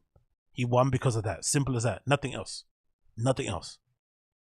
But it's the truth is that the meme got exposed and got flipping out there. He doesn't understand that. He can't understand it in the slightest. He doesn't get it whatsoever. So he viscerally reacts and says, "No, it isn't that. It isn't that. It's home of the trolls." It's like, yeah, all right, mate. You're like, yeah, if you're a guy. Also on PDs. Yes. If you're a guy like Liver King, you have to know that the reality of the internet is that it's a truth seeker. It's a truth seeker. No, I wouldn't call it a truth seeker. I would say it's a career destroyer. Well, but what? What the fuck? Number one, that's dramatic as fuck. His career's not destroyed. He's fine. As long as he admits it and keeps it moving, he'll be fine. Put a shirt on, change your whole tact, turn himself into Aubrey Marcus and start holding fucking shamans and orgies and shit and going to fucking, Burning Man. He'll be completely fine. Do a little bit of a pivot, maybe turn into a hunter thing, whatever, do something, right? He'll be completely fine. But it's not a career destroyer. It exposed his lies, keep it moving. That's it. Career destroyer. That's how he views himself, innit? He views the internet as it's trying to destroy his career. If anything, the internet is trying to destroy his career. Maybe the homeless cats, maybe, or a small fraction of them, or a small faction, of them, because maybe they feel like his success isn't fucking warranted, or they feel like he doesn't take his privileges and his success for, he doesn't treat with a level of respect, or maybe they feel like he's rude, or they don't like him as a human being. There could be plenty of reasons why. It's not just people wake up, with the sole intention of fucking just destroying you for the sake of it. It's probably because you did something to piss them off. So maybe you should try to, not do those things to piss people off, and maybe you'll be fine. Maybe. If you're not telling the truth, though, right, Bubba? Like, so what I'm saying is that even if you are, they're gonna come for you. Well, they're always gonna come for you. Yeah. That's what I told him. I went, hey, everybody's going to come for you. I went, they're coming. He goes, what do you mean? I go, you're getting too famous. It's like that LeBron James lying meme, innit? I always told the Liver King, man, this day was going to come. I always told him, man, this day, specifically on this December day, more placement day, we'll drop a fucking video. I always told him. Shut up. Yeah, they're coming. They're coming. They're coming. But what I'm trying to say is that kind of situation there are very smart people like Derek who can break this down and are going to say this is impossible for you to look this. Also, drinking Diet Coke is not a personality. Drinking whiskey is not a personality. Wearing trendy jerseys every single week is not a personality trait. Go and get a personality. Go and develop one, please. Go and get some real friends who aren't stand-up comedians, so you don't have to pay. Go and maybe read a book. Go and watch a movie. Do something, please, for the love of God. Please do something outside of all this shit, please. Or you know what? Better yet than that. Why not turn up every single day when you record with the sole intention of making your co-host die with laughter, of making your fans die with laughter? When's the last time you've seen a funny bit from this fucking podcast? It's meant to be a professional stand-up comedian podcast. They spent the best part of 40 plus minutes dissecting and talking about world and social issues and going through all of this nonsense about the Liver King to minutia and exhausting detail when they're meant to be professional comics. What the fuck is going on here? What are we doing here for real? This way, otherwise, okay. But then he did get all this information, so he can back it up. It's very hard for him. He doesn't owe anybody anything. He just owes his audience the truth. Let me ask you, but he said he did a Place More Dates. He did a Natty or Not on Rogan. See, I love it. I love it. You see, look, does he, even his audience, he can't say that. He can't even fess up and say, do you at least owe your audience the fucking truth? Don't you at least own your audience of truth, right? Right? Don't you at least owe that to them? Like, maybe if you're a scumbag or you're a liar or something, maybe just tell your audience that you're a scumbag or a liar. Maybe fess up to them behind closed doors on like secret discords and shit. Maybe. But everybody? Come on. And like a ton of people. Yeah. He talked about my limp dick when I was on TRT. My wiener wouldn't work. Just stopped working. Really? And he was like, you're probably taking too much. We went back and forth. That's how me and him met. What were you taking? Testosterone. Because I got my levels checked. I think that was a time when his private parts got leaked allegedly, or didn't get allegedly leaked on a certain subreddit. I think so. I remember this. I think that's how also people find out about those DMs if they were real or not, because I think people matched the tattoos and stuff. I think so. I'm pretty sure something around those kind of lines as well. So he's conveniently leaving out a lot of the details, but you know, there's no point in repeating that stuff. Don't get people in trouble. Like they were Did you do any Anabar or anything like that? Yeah, I'm all set on your expertise on this. But no, I'm just saying. No, I talked to. What a cunt. I'm asking you. Yeah, no. But what caused the dick thing? Was it too much testosterone? Yeah, that's what he's saying. Like maybe they recommend too much of a high dose, and because sometimes if you take too much, it will cause that in some people, and it causes your sperm production to go to zero. Right. Zero, which has been an issue for me. Right. So I'll talk to the Plates More Dates. Me and him have gone back. Are you and forth taking testosterone now? No. Okay. Yeah. Because but you never were. You did it for a little bit. Well, just because it was so low, and they think because of combat sports, and since I've been working out and yeah, that's why. Like doing so much stuff since I was in 4th grade. Yeah. To go stuff. He was doing overhead presses and look at that face. As a face of someone that doesn't believe their co-host. Stuff, huh? What stuff? You're doing bench pressing and overhead presses and lunges, right? And kettlebell swings. And compound workouts and box jumps. Yeah, when you're in 4th grade. Yeah. All right, cool. Yeah, true. That's the stuff you were doing, right? Not any other stuff. No, of course not.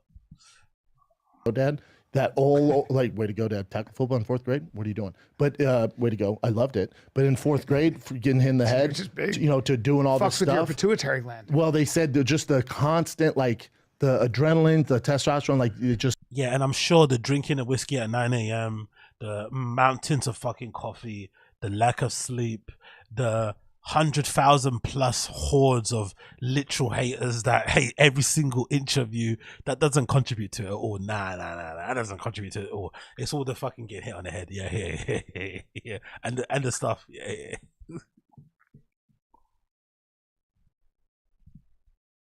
Just stop working so much. My adrenals are fucked too. Yeah. So I got on it. I felt good for a little bit, but then once my wiener stopped working, I'd rather look like fucking Brendan Fraser in a new movie than not have my wiener work. Yes. You know what I'm saying? Yes. 100%. Okay, I didn't know that. Mm. Okay, so but my thing. Let me ask you this: Yeah. If you're Derek at Plates More Dates, and I know you be, you wouldn't do it. No. You wouldn't do it. I know things about certain people that would absolutely ruin their career.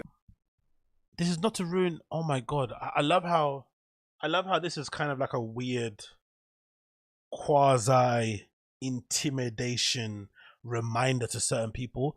He's not trying to ruin his career. His whole channel is centered around the fitness industry. His whole channel is centered around supplements. His whole channel is centered around the natty or not question, all those kind of things. That's his whole premise of his fucking channel. So why wouldn't you, if you had that information land in your lap, talk and quote unquote expose one of the popular people out there who legitimately is at the top of his game and telling everybody that he's natural when he clearly isn't? Why wouldn't you present that evidence to the world? Why wouldn't you? He's not trying to destroy his career, because the truth of it is his career won't get destroyed. The same way how Brian Callen's career didn't get destroyed even though he has rapes next to his name. The same way your career didn't get destroyed despite, you being terrible at fucking stand-up and all the other nonsense that you went through with Kalaya and Annie. Nothing destroys people's careers anymore because you have your own fans. We all know this. It's just to let people know, hey, this is what this douchebag did, this is what that douchebag did, do what you want to do. Then people make up their own decisions. People want to still follow you. They follow you. It is what it is. No one cares about that shit. But it's not to destroy anyone's career. The way he's fucking... Anyway, it's very weird. We all do. Destroy him. Yeah, we all do. I would never. Me neither. That's not my job. That's not what I do. It's just not the Because you're not Derek from Plates More Dates. There you go. way the world should work. Now, I guess what exactly. Where are the 300 pages? I think there were actually 600 pages. Where's the 600 pages? Where are they?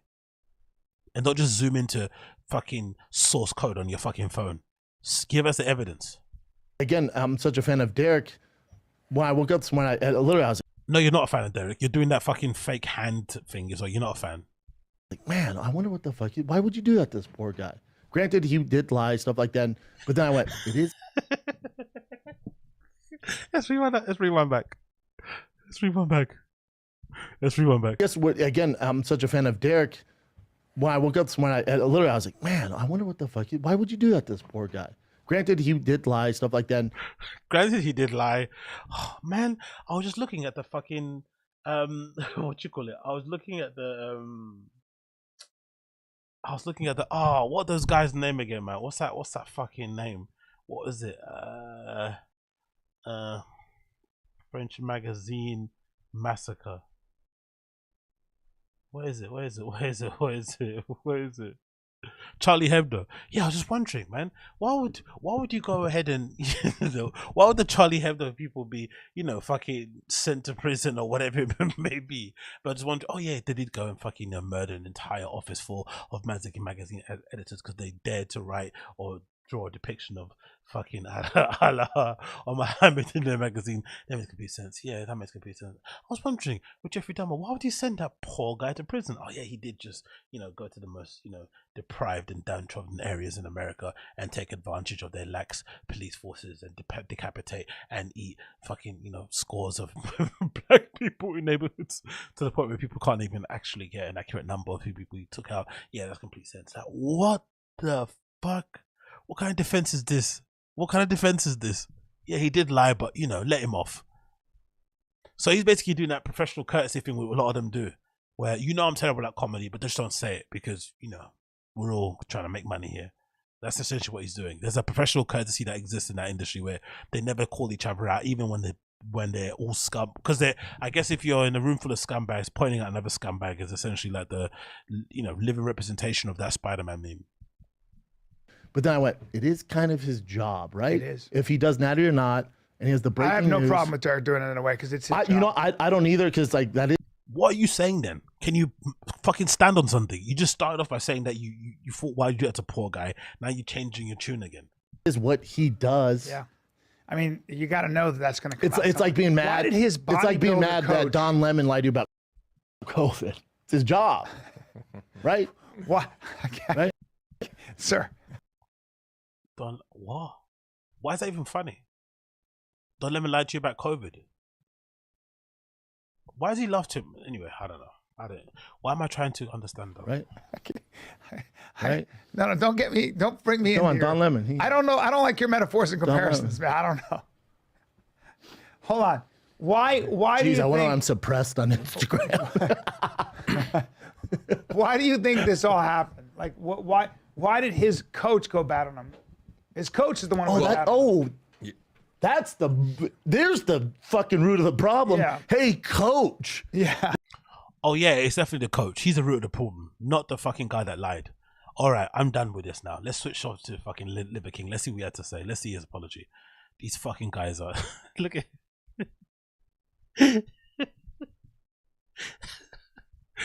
the framing of this is fucking wonderful. What's this? Like, join me on my quest to continue this fitness journey. This is like the stairs continue. The show must go on. Or what does this do? Does this show you? Oh, look what I wrote in the fucking look what I wrote in the search bar. Lizard King apology. I fucking messed that up. It should have been Liver King. I wonder if we will get probably Lizard King apology. Innit? When he does eventually come out, will we get a Lizard King apology? Maybe. Is his name Lizard King? That guy that went to fucking, is that the guy? Was he Lizard King or is he fucking Lion King? I don't know. The gay guy that went to jail for trying to murder that other Lion King woman. Was it Lizard King or was it Lion King? I don't know. That Netflix thing. That's another fucking show that Brendan Callen that fucking Brendan Schaub fucking beat into the ground. Do you remember when he was fucking talking about that show every single day and making jokes about it? Like 10 years after it fucking finished. Like, leave us a fuck alone, man. Enough. Anyway, this is Liver King apologizing. Oh yeah, sorry, Tiger King. I said Lion King. Was it Lion King?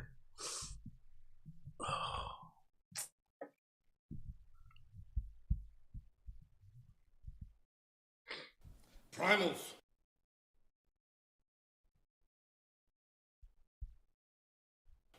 I'm making this video to apologize. Nigga make all that money. He does have a microphone. He's recording this from the microphone off his camera.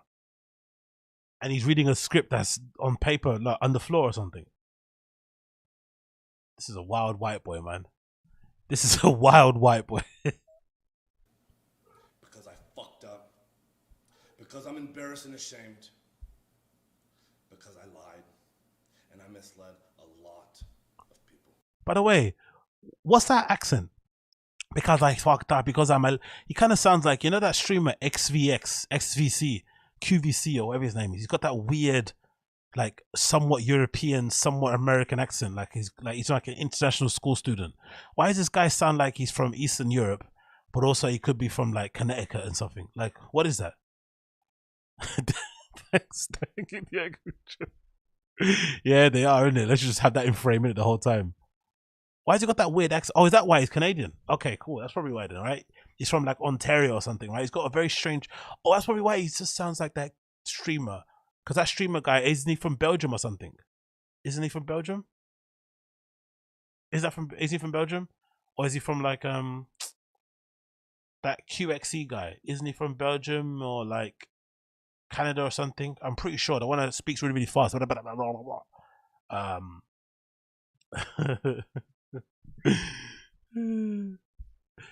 couldn't even put a t-shirt on for his apology. Essential. Let's see. I've stated that this is a complicated as fuck topic, at least to me it is, because before social media, I was rich and anonymous, and after social media, I'm still rich, but no longer anonymous. Immediately from this video, you can understand why Brendan's defending him, innit? Why are you talking about your riches, family tree? This is not starting out the best in terms of apology. Okay, you're rich. Congratulations. Give yourself a pat on the back. Now, who else did you scam before you became famous to be rich? Can you let us know, please? Oh, Jesus Christ. And I never expected this kind of exposure in the public eye. It's been tricky as fuck to navigate. Well...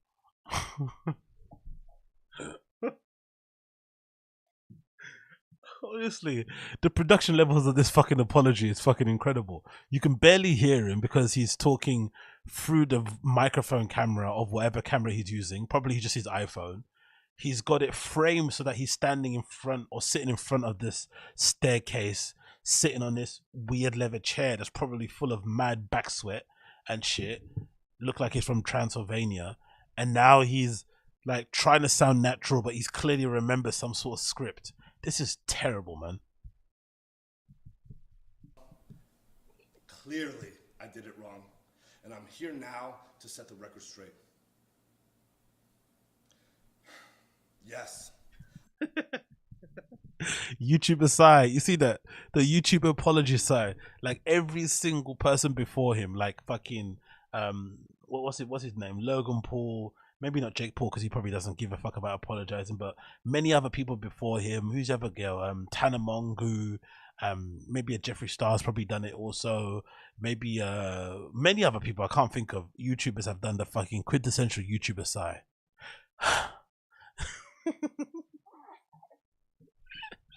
I should show you're really sorry and apologetic. I've done steroids, and yes, I am on steroids, monitored and managed by a trained hormone clinician. Yes, I've done steroids. Yes, I'm absolutely throbbing with steroids. I'm literally shaking in this chair right now, not in a woke way or in those ways those fucking clappy girls do on Twitter. I'm actually shaking because I need to have another dose, but I'm currently speaking to you from the middle of my fucking Transylvania Dracula chair that is currently lifting me up 3 inches higher than the ground. Liver King, the public figure, was an experiment to spread the message, to bring awareness to the 4,000 people. Oh, I love that. Liver King. Look at that. It's a little bit of a disassociative thing going on there, right? It can't be my fault because it was the Liver King. I'm Brian Johnson. You know, look at that. Clever, crafty cunt. It wasn't me. Third person things. People a day who kill themselves. The 80,000 people a day that try to kill themselves. Our people are hurting at record rates with depression. That's how I know he's a cunt, and that's how it makes sense now why him and Brendan are so friends, are so close. You get rumbled and you get exposed for being a liar, and then you run to mental health. You try to excuse your lies off the back of mental health, an actual real issue plaguing people around the world, right? the most downtrodden and naive who don't have the ability to pull themselves out of that mire, who don't have the ability to get help, who don't have the ability to have support around them or to afford it in any way, shape or form. That's who you took advantage of in terms of swindling the money, and that's how you're now using as a human shield to prevent you from being accountable for your actions. Great guy, never met him. Autoimmune, anxiety, infertility, low ambition in life. Our young men are hurting. You know, it's funny also, I'm listening to this on my headphones and the sound's only coming through on one ear.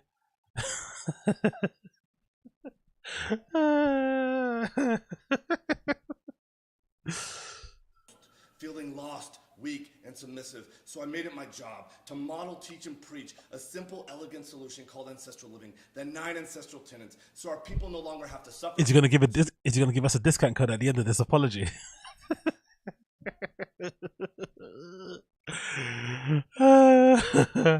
Enter I'm sorry at checkout point to get 20% off of your minerals or whatever supplements you're shilling. What a fucking prick. We can collectively express our highest and most dominant form. This is my fight. This is why I exist. While spreading the message, I've been on several podcasts, and when asked if I'd ever taken steroids, I've always said no. I don't touch this stuff, not gonna touch this stuff, never touch the stuff. That was a lie. I've convinced myself. YouTuber sign number 2. That this had nothing to do with the ancestral message. I convinced myself that I'm not a competitive athlete of any kind, so who the fuck am I cheating? I convinced myself that this topic was a placeholder for a far more important conversation. Also, does anyone else think the aggressive nature that he has and the unnecessary, like I just said there, the unnecessary amounts of swearing and stuff, it feels a little bit try hard, isn't it? Like he's doing it like it's not natural. Like he's trying to look tough. Like he's trying to look edgy. Like he's trying to look hard. Like, I'm just a man. I just say what I want to say.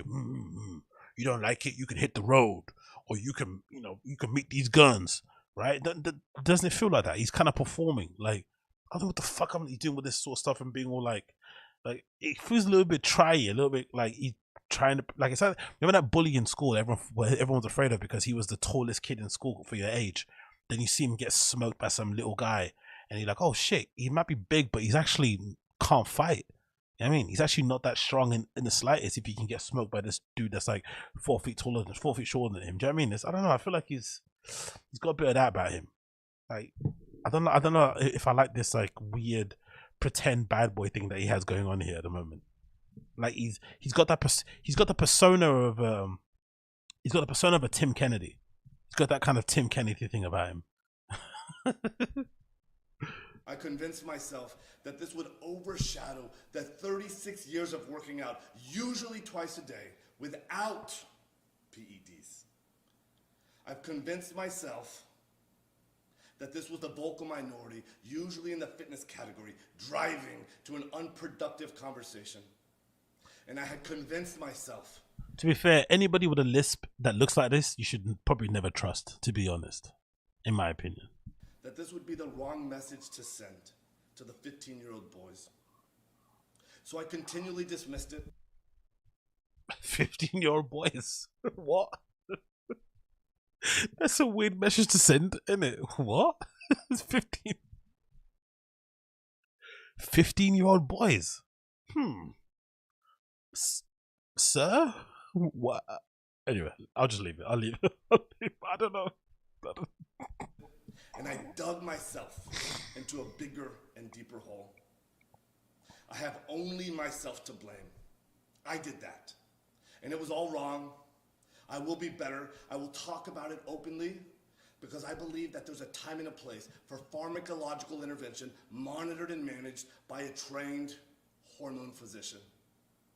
In 2021, when I was 43 years old, I didn't feel 100% physically or cognitively. So I went to get monitored and managed by a trained hormone clinician to see what the fuck was going on with my life.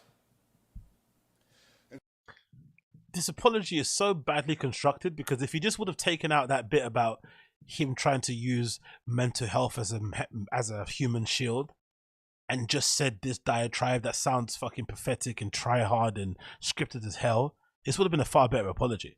Just take out that mental health stuff and bin it, right? Just delete that bit. It's a much better apology. Simple as. And so yes, it's true.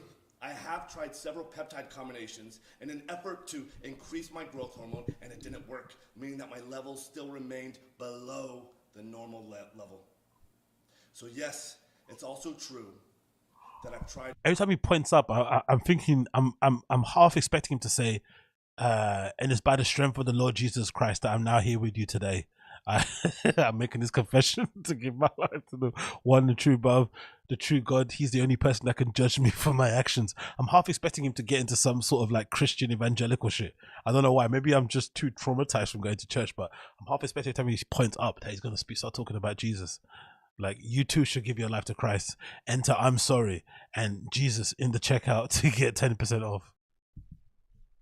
Pharmaceutical grade growth hormone, and I finally found success in managing therapeutic levels in the normal range.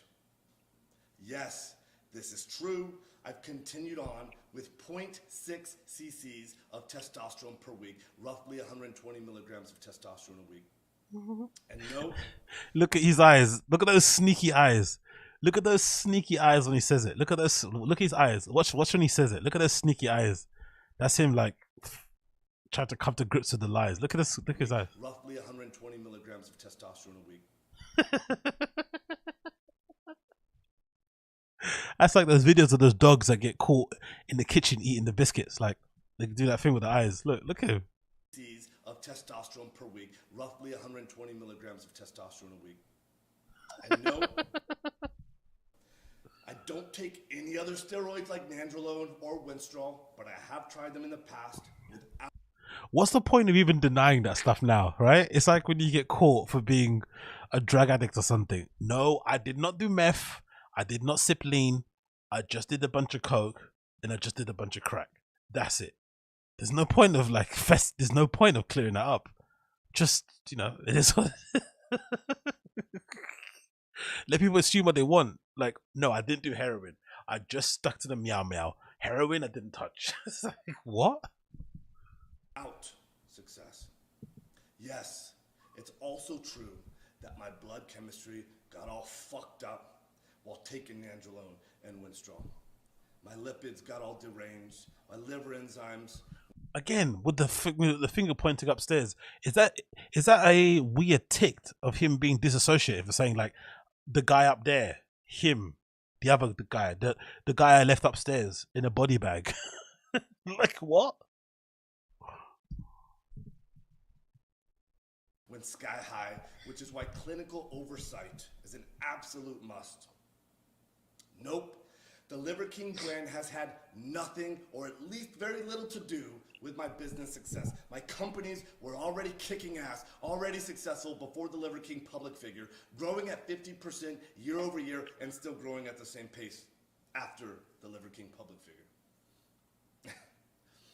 Nope, I've never had ab implants, ab etching, or any other plastic surgery, and I sure as fuck never actually had gene editing done in Singapore. I made all of that up. It was all intended to be a joke, and that's an expression of ancestral 10 and 10. Have a little goddamn fun. Ultimately, why did I, or why do I do them? When I talk about the 85% of the population that suffers. YouTuber sign number 3. I went in there late there. That was a bit fucking shit. I was like DSP trying to load up his fucking animations. But fuck anyway. That was sign number 3. From self-esteem issues. That's me. I'm part of that statistic. This is why I fucking work myself to death. Mental health, self-confidence, self-worth. Look at this fucking lying scumbag. He's now using that as a fucking human shield to protect himself, right? Mental health. I was depressed. I'm trying to save people from suicide. Now he's trying to go for self-worth. I was always considered fat in school. I was always bullied. Yeah, you lying sack of shit. Just admit it and move on. Fucking hell. It's not my fault, baby, that I fell into that girl's coochie. It was you. You won't give me the attention that I needed. That one time I wanted to fuck and you wanted to go to sleep. That's what drove me to go to the whorehouses. Death in the gym. This is why I do 12 to 15 blood-burning workouts a week, just to feel like I'm okay. Still, I have to absolutely crush myself to do so, and I'm wrecked physically and cognitively, and hormone replacement has helped in a profound and significant way. And still, I believe... I'm just so much of a badass that I had to take it. I was crushing workouts so badly, legitimately, like doing 4 days, right? Some people do 2 a days. That's when you do a workout in the AM and do a workout in the PM. For you civilians out there that don't know about working out and aren't as successful as him and fucking Brendan Schaub, that's what 2 a day means, AM and PM workout. But he was doing 4 a days, where you do 2 workouts in the AM and 2 in the PM. He was crushing life so bad that fucking Jesus Christ up there, right? That Jesus Christ up there told him, you have to take some drugs, you have to take some PEDs, you have to take something, man. You are crushing it so bad, your companies are crushing it so bad before the Liver King, right? That's what you had to do. You had to do that so bad. Come on, man. Believe that the path to paradise is paved in fucking hell. I previously have said in a weird way, I'm grateful for the recent events that have shed light on this complicated as fuck topic. On your lie, that shed light on your lie, Just say it, motherfucker. Shed light on your lie. Say it. Be proud, right? I'm black and I'm proud. Say it. I'm a liar and I'm not proud. I'm a liar and I got fucking exposed. Say it. Say it. Isn't the first part of moving on and healing and growing as a person when you lie is just to admit to it and just say, yep, I lied. We all do it. Just lie. Just fucking admit it. Admit it. You lied, admit it. Simple. I needed to take this opportunity to openly discuss everything for me to be a better human. If there are any questions that remain unanswered, send them my way. I fully own that I fucked up. I am as sorry as a man can be. And all I can do is take extreme ownership right now, be better, and lead myself. That's a great book by Jocko Willink. Make sure you buy it. To a better life as a better human. Again, thank you to everyone for the support, the criticism, the love, the hate, and above all else, the loyalty. Liver King. Jesus Christ. Oh, that chair must smell like fucking shit. Did you hear that sound when he joined? Holy shit. That chair must smell like fucking shit. Yo, white people be lying, innit, right? White people be lying, man. White people be lying. You got this guy, the SBF guy, right? FTX guy. You got Liver King. White people be lying, yo. You white people be lying and it be making you guys money. Black person lies, everyone fucking gets a fuss. You know what I mean? Black person comes out, says they love Hitler, everyone suddenly gets all the tizzy. Not the same thing, but not kind of the same thing. And let's see let's see Joe Rogan's. Joe Rogan doesn't necessarily like him. I think Joe Rogan definitely doesn't like Liver King. So I find this really hilarious. Look how he started this. Joe Rogan doesn't like him in the slightest. Look how he started. Rogan experience. Hey, Derek, you know how I got so jacked? How? I followed the 9 ancestral tenets. Oh, I heard that works really well. It's the best way. Yeah. Boy, when I saw that video that you posted, you actually sent me the video after I'd already seen it. I caught it like within 3 minutes of you posting it. Oh, my God. I saw it. It just showed up on my YouTube feed. I'm like, oh, yes, here we go. And wasn't surprised at all. No. I mean, it seems completely makes sense, but that's exactly what I expected. Yeah, it seemed like just a matter of time for him. There's no way you can look like that in your 40s. That jack. I mean, he's preposterously jacked. Do we have a fucking? Now that we know that he's full of shit, we're talking about the. Oof. That sounds personal. That sounds like the same way when Joe said to Brian, "Shut the fuck up about your fucking blood diamond, fucking child labor exploitation sandals that are fucking obscenely priced and look like fucking dog shit. Shut the fuck up about those sandals. My show." That sounds like the same way. Full of shit. Like, he hates that man, which is quite good because it means that Joe Rogan isn't a piece of shit. because he could have easily platformed Liver King, also helped him to make bucket more loads of cash and help to legitimize and he's him as a person, but he kind of was very sensitive to it, maybe because of his own issues with on it and making that seem legit, but he was very sensitive to not be associated with that guy. But then Brendan on the other side of town, he's there defending him because everyone else lies. Says a lot. So this is why I like Joe Rogan. He has his errors, but I think in general he's a good guy because he could be, that's the thing with Joe Rogan, he could be far worse with his platform, but he goes out of his way to try and be decent.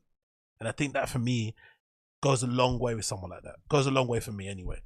You can be like Elon Musk is the same thing. Elon Musk has his issues, but he could also be a far worse person if he wanted to, but he doesn't, and he tries to be somewhat normal, somewhat transparent. Even stuff on Twitter at the moment, Elon Musk is doing Q&As about Twitter. When's the last time Twitter people, apart from Jack Dorsey, remember Jack Dorsey went on Joe Rogan and made it such a big deal, but they're being so transparent and trying to at least tell you what's the methodology of things that are going on behind the scenes. Of course, if you worked at Twitter before, you're probably not the biggest fan of Elon because he's come in and essentially, fired most of your fucking friends, or maybe fired you, and taken away your right to fucking work from home and turned it into a fucking camp, into an army barracks. Fair enough, but by and large, still pretty decent.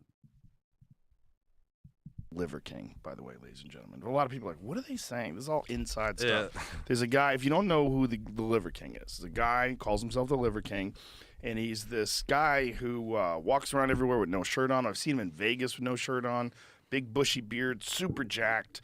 And he was telling people that the way he gets that way is by sunning his balls. He literally lays down with his asshole staring at the sun and eats raw liver and just lifts like a maniac. And that's how he's so jacked. But it's preposterous. Yeah, too many polar extremes to have just like a unique marketing spin that was just highly viral, in my opinion. And I don't know. I think most people could see through it, but at the same time, he would... Like, there was a lot of big names that even reached out to me after the video came out, and they were like, I didn't think he was natural, but this guy literally right to my face would say, like, blatantly, I am natural. And, like, a lot of people will take a guy at his word when it's, like, a private conversation. And if he's straight up telling you in person, yeah, it's actually legit, I'm natural, and he was just lying out through his fucking teeth, seemingly. See? So basically what they're saying, which is kind of what Brendan was saying a little bit, but essentially there's this kind of, I guess, unwritten rule or law behind the scenes, maybe in this industry, where if you're claiming to be natty but you're not, when your peers talk to you, you're at least honest. So there is that kind of self-policing at least being done behind the scenes, so everyone's kind of aware while going. But when you start lying to each other, then this whole thing comes crumbling down, because we're all kind of got our own little issues that we're dealing with and with lies that we're kind of trying to balance and hold up at the same time. I kind of get where they're going with a little bit with this, but still, a lie is a lie. Just admit it and move on. Some people that are really jacked that are natural. For sure. Some people that are like super, super disciplined. They, they're taking supplements, but all legal supplements that you can get at like a vitamin store. And they're just like, they've never gotten off the grind. And who's that guy, Paul Sklar? Anyway, it doesn't matter. You see most of it. That's what they said. I like the fact that Rogan isn't a fan of the guy as a person. He said that he wanted to come on the show and clear his name. He tried to get on the show beforehand and made a big effort to try and get on there, and he didn't want to let him get on there, which is pretty cool to see. And now his whole empire's come crumbling down. So it's good to see that. I'm happy. Anyway, motherfuckers, it is 3 hours gone now. It's 5:30 in the morning here in the UK. I've got to jet off and do my thing and prepare for the rest of the day. It's currently now Monday, so bloody hell, it's been a fucking long one, a mad one. But thanks again for everyone that's tuned in. It's been a pleasure to have your company and to have this time hanging out and all this good stuff. As per usual, if you can like the fucking pod or like the stream or like this, then please make sure you smash the thumbs up. That'd be greatly appreciated. If you want to join this Discord, you can. There's a Discord link, I think, in the description. If not, I'll put it there after. I'll put all the timestamps when I wake up. I have all the timestamps done, so guys, if you're watching it later around the time, you can see the timestamps. I think that's it. Oh, and I'll probably do another stream later. Whenever they record the firing a kid and Brendan does his either 180 or, as I am anticipating, he's going to double down or triple down, I'll also do another stream kind of covering that as well. We can go through that and we could all tear our hair out in real time and go there. But yeah, big up everybody that's tuning in. I appreciate every single one of you. It's been a pleasure to have your company. A big up the stream chat. You guys have been fucking amazing. Dark Web J, Colin Leach, Coiler as usual, Uche as usual. Big up I Saved Harlem. Big up Aryan Privilege. Sorry. Is that Aryan Privilege or Aryan Privilege? This is Aryan. I love your name. Joshua Martyn. Big up everybody in the chat right now. Cloud K20, Tony Sled. Who else is in here? So many names to mention here. Can't get them all. But big up every single one of you. I appreciate you, and I will see you guys again very, very soon. Make sure you like the stream. Much appreciated. Take care. Be safe. Look after each other, and make sure if you lie, just admit it and move on. That's all you have to do. If you lie, you admit it. Move that way in life. You can keep lying, but just if you keep admitting it, it's okay. Just don't defend the lie because it makes you look like a fucking idiot. Lie, admit, lie, admit, lie.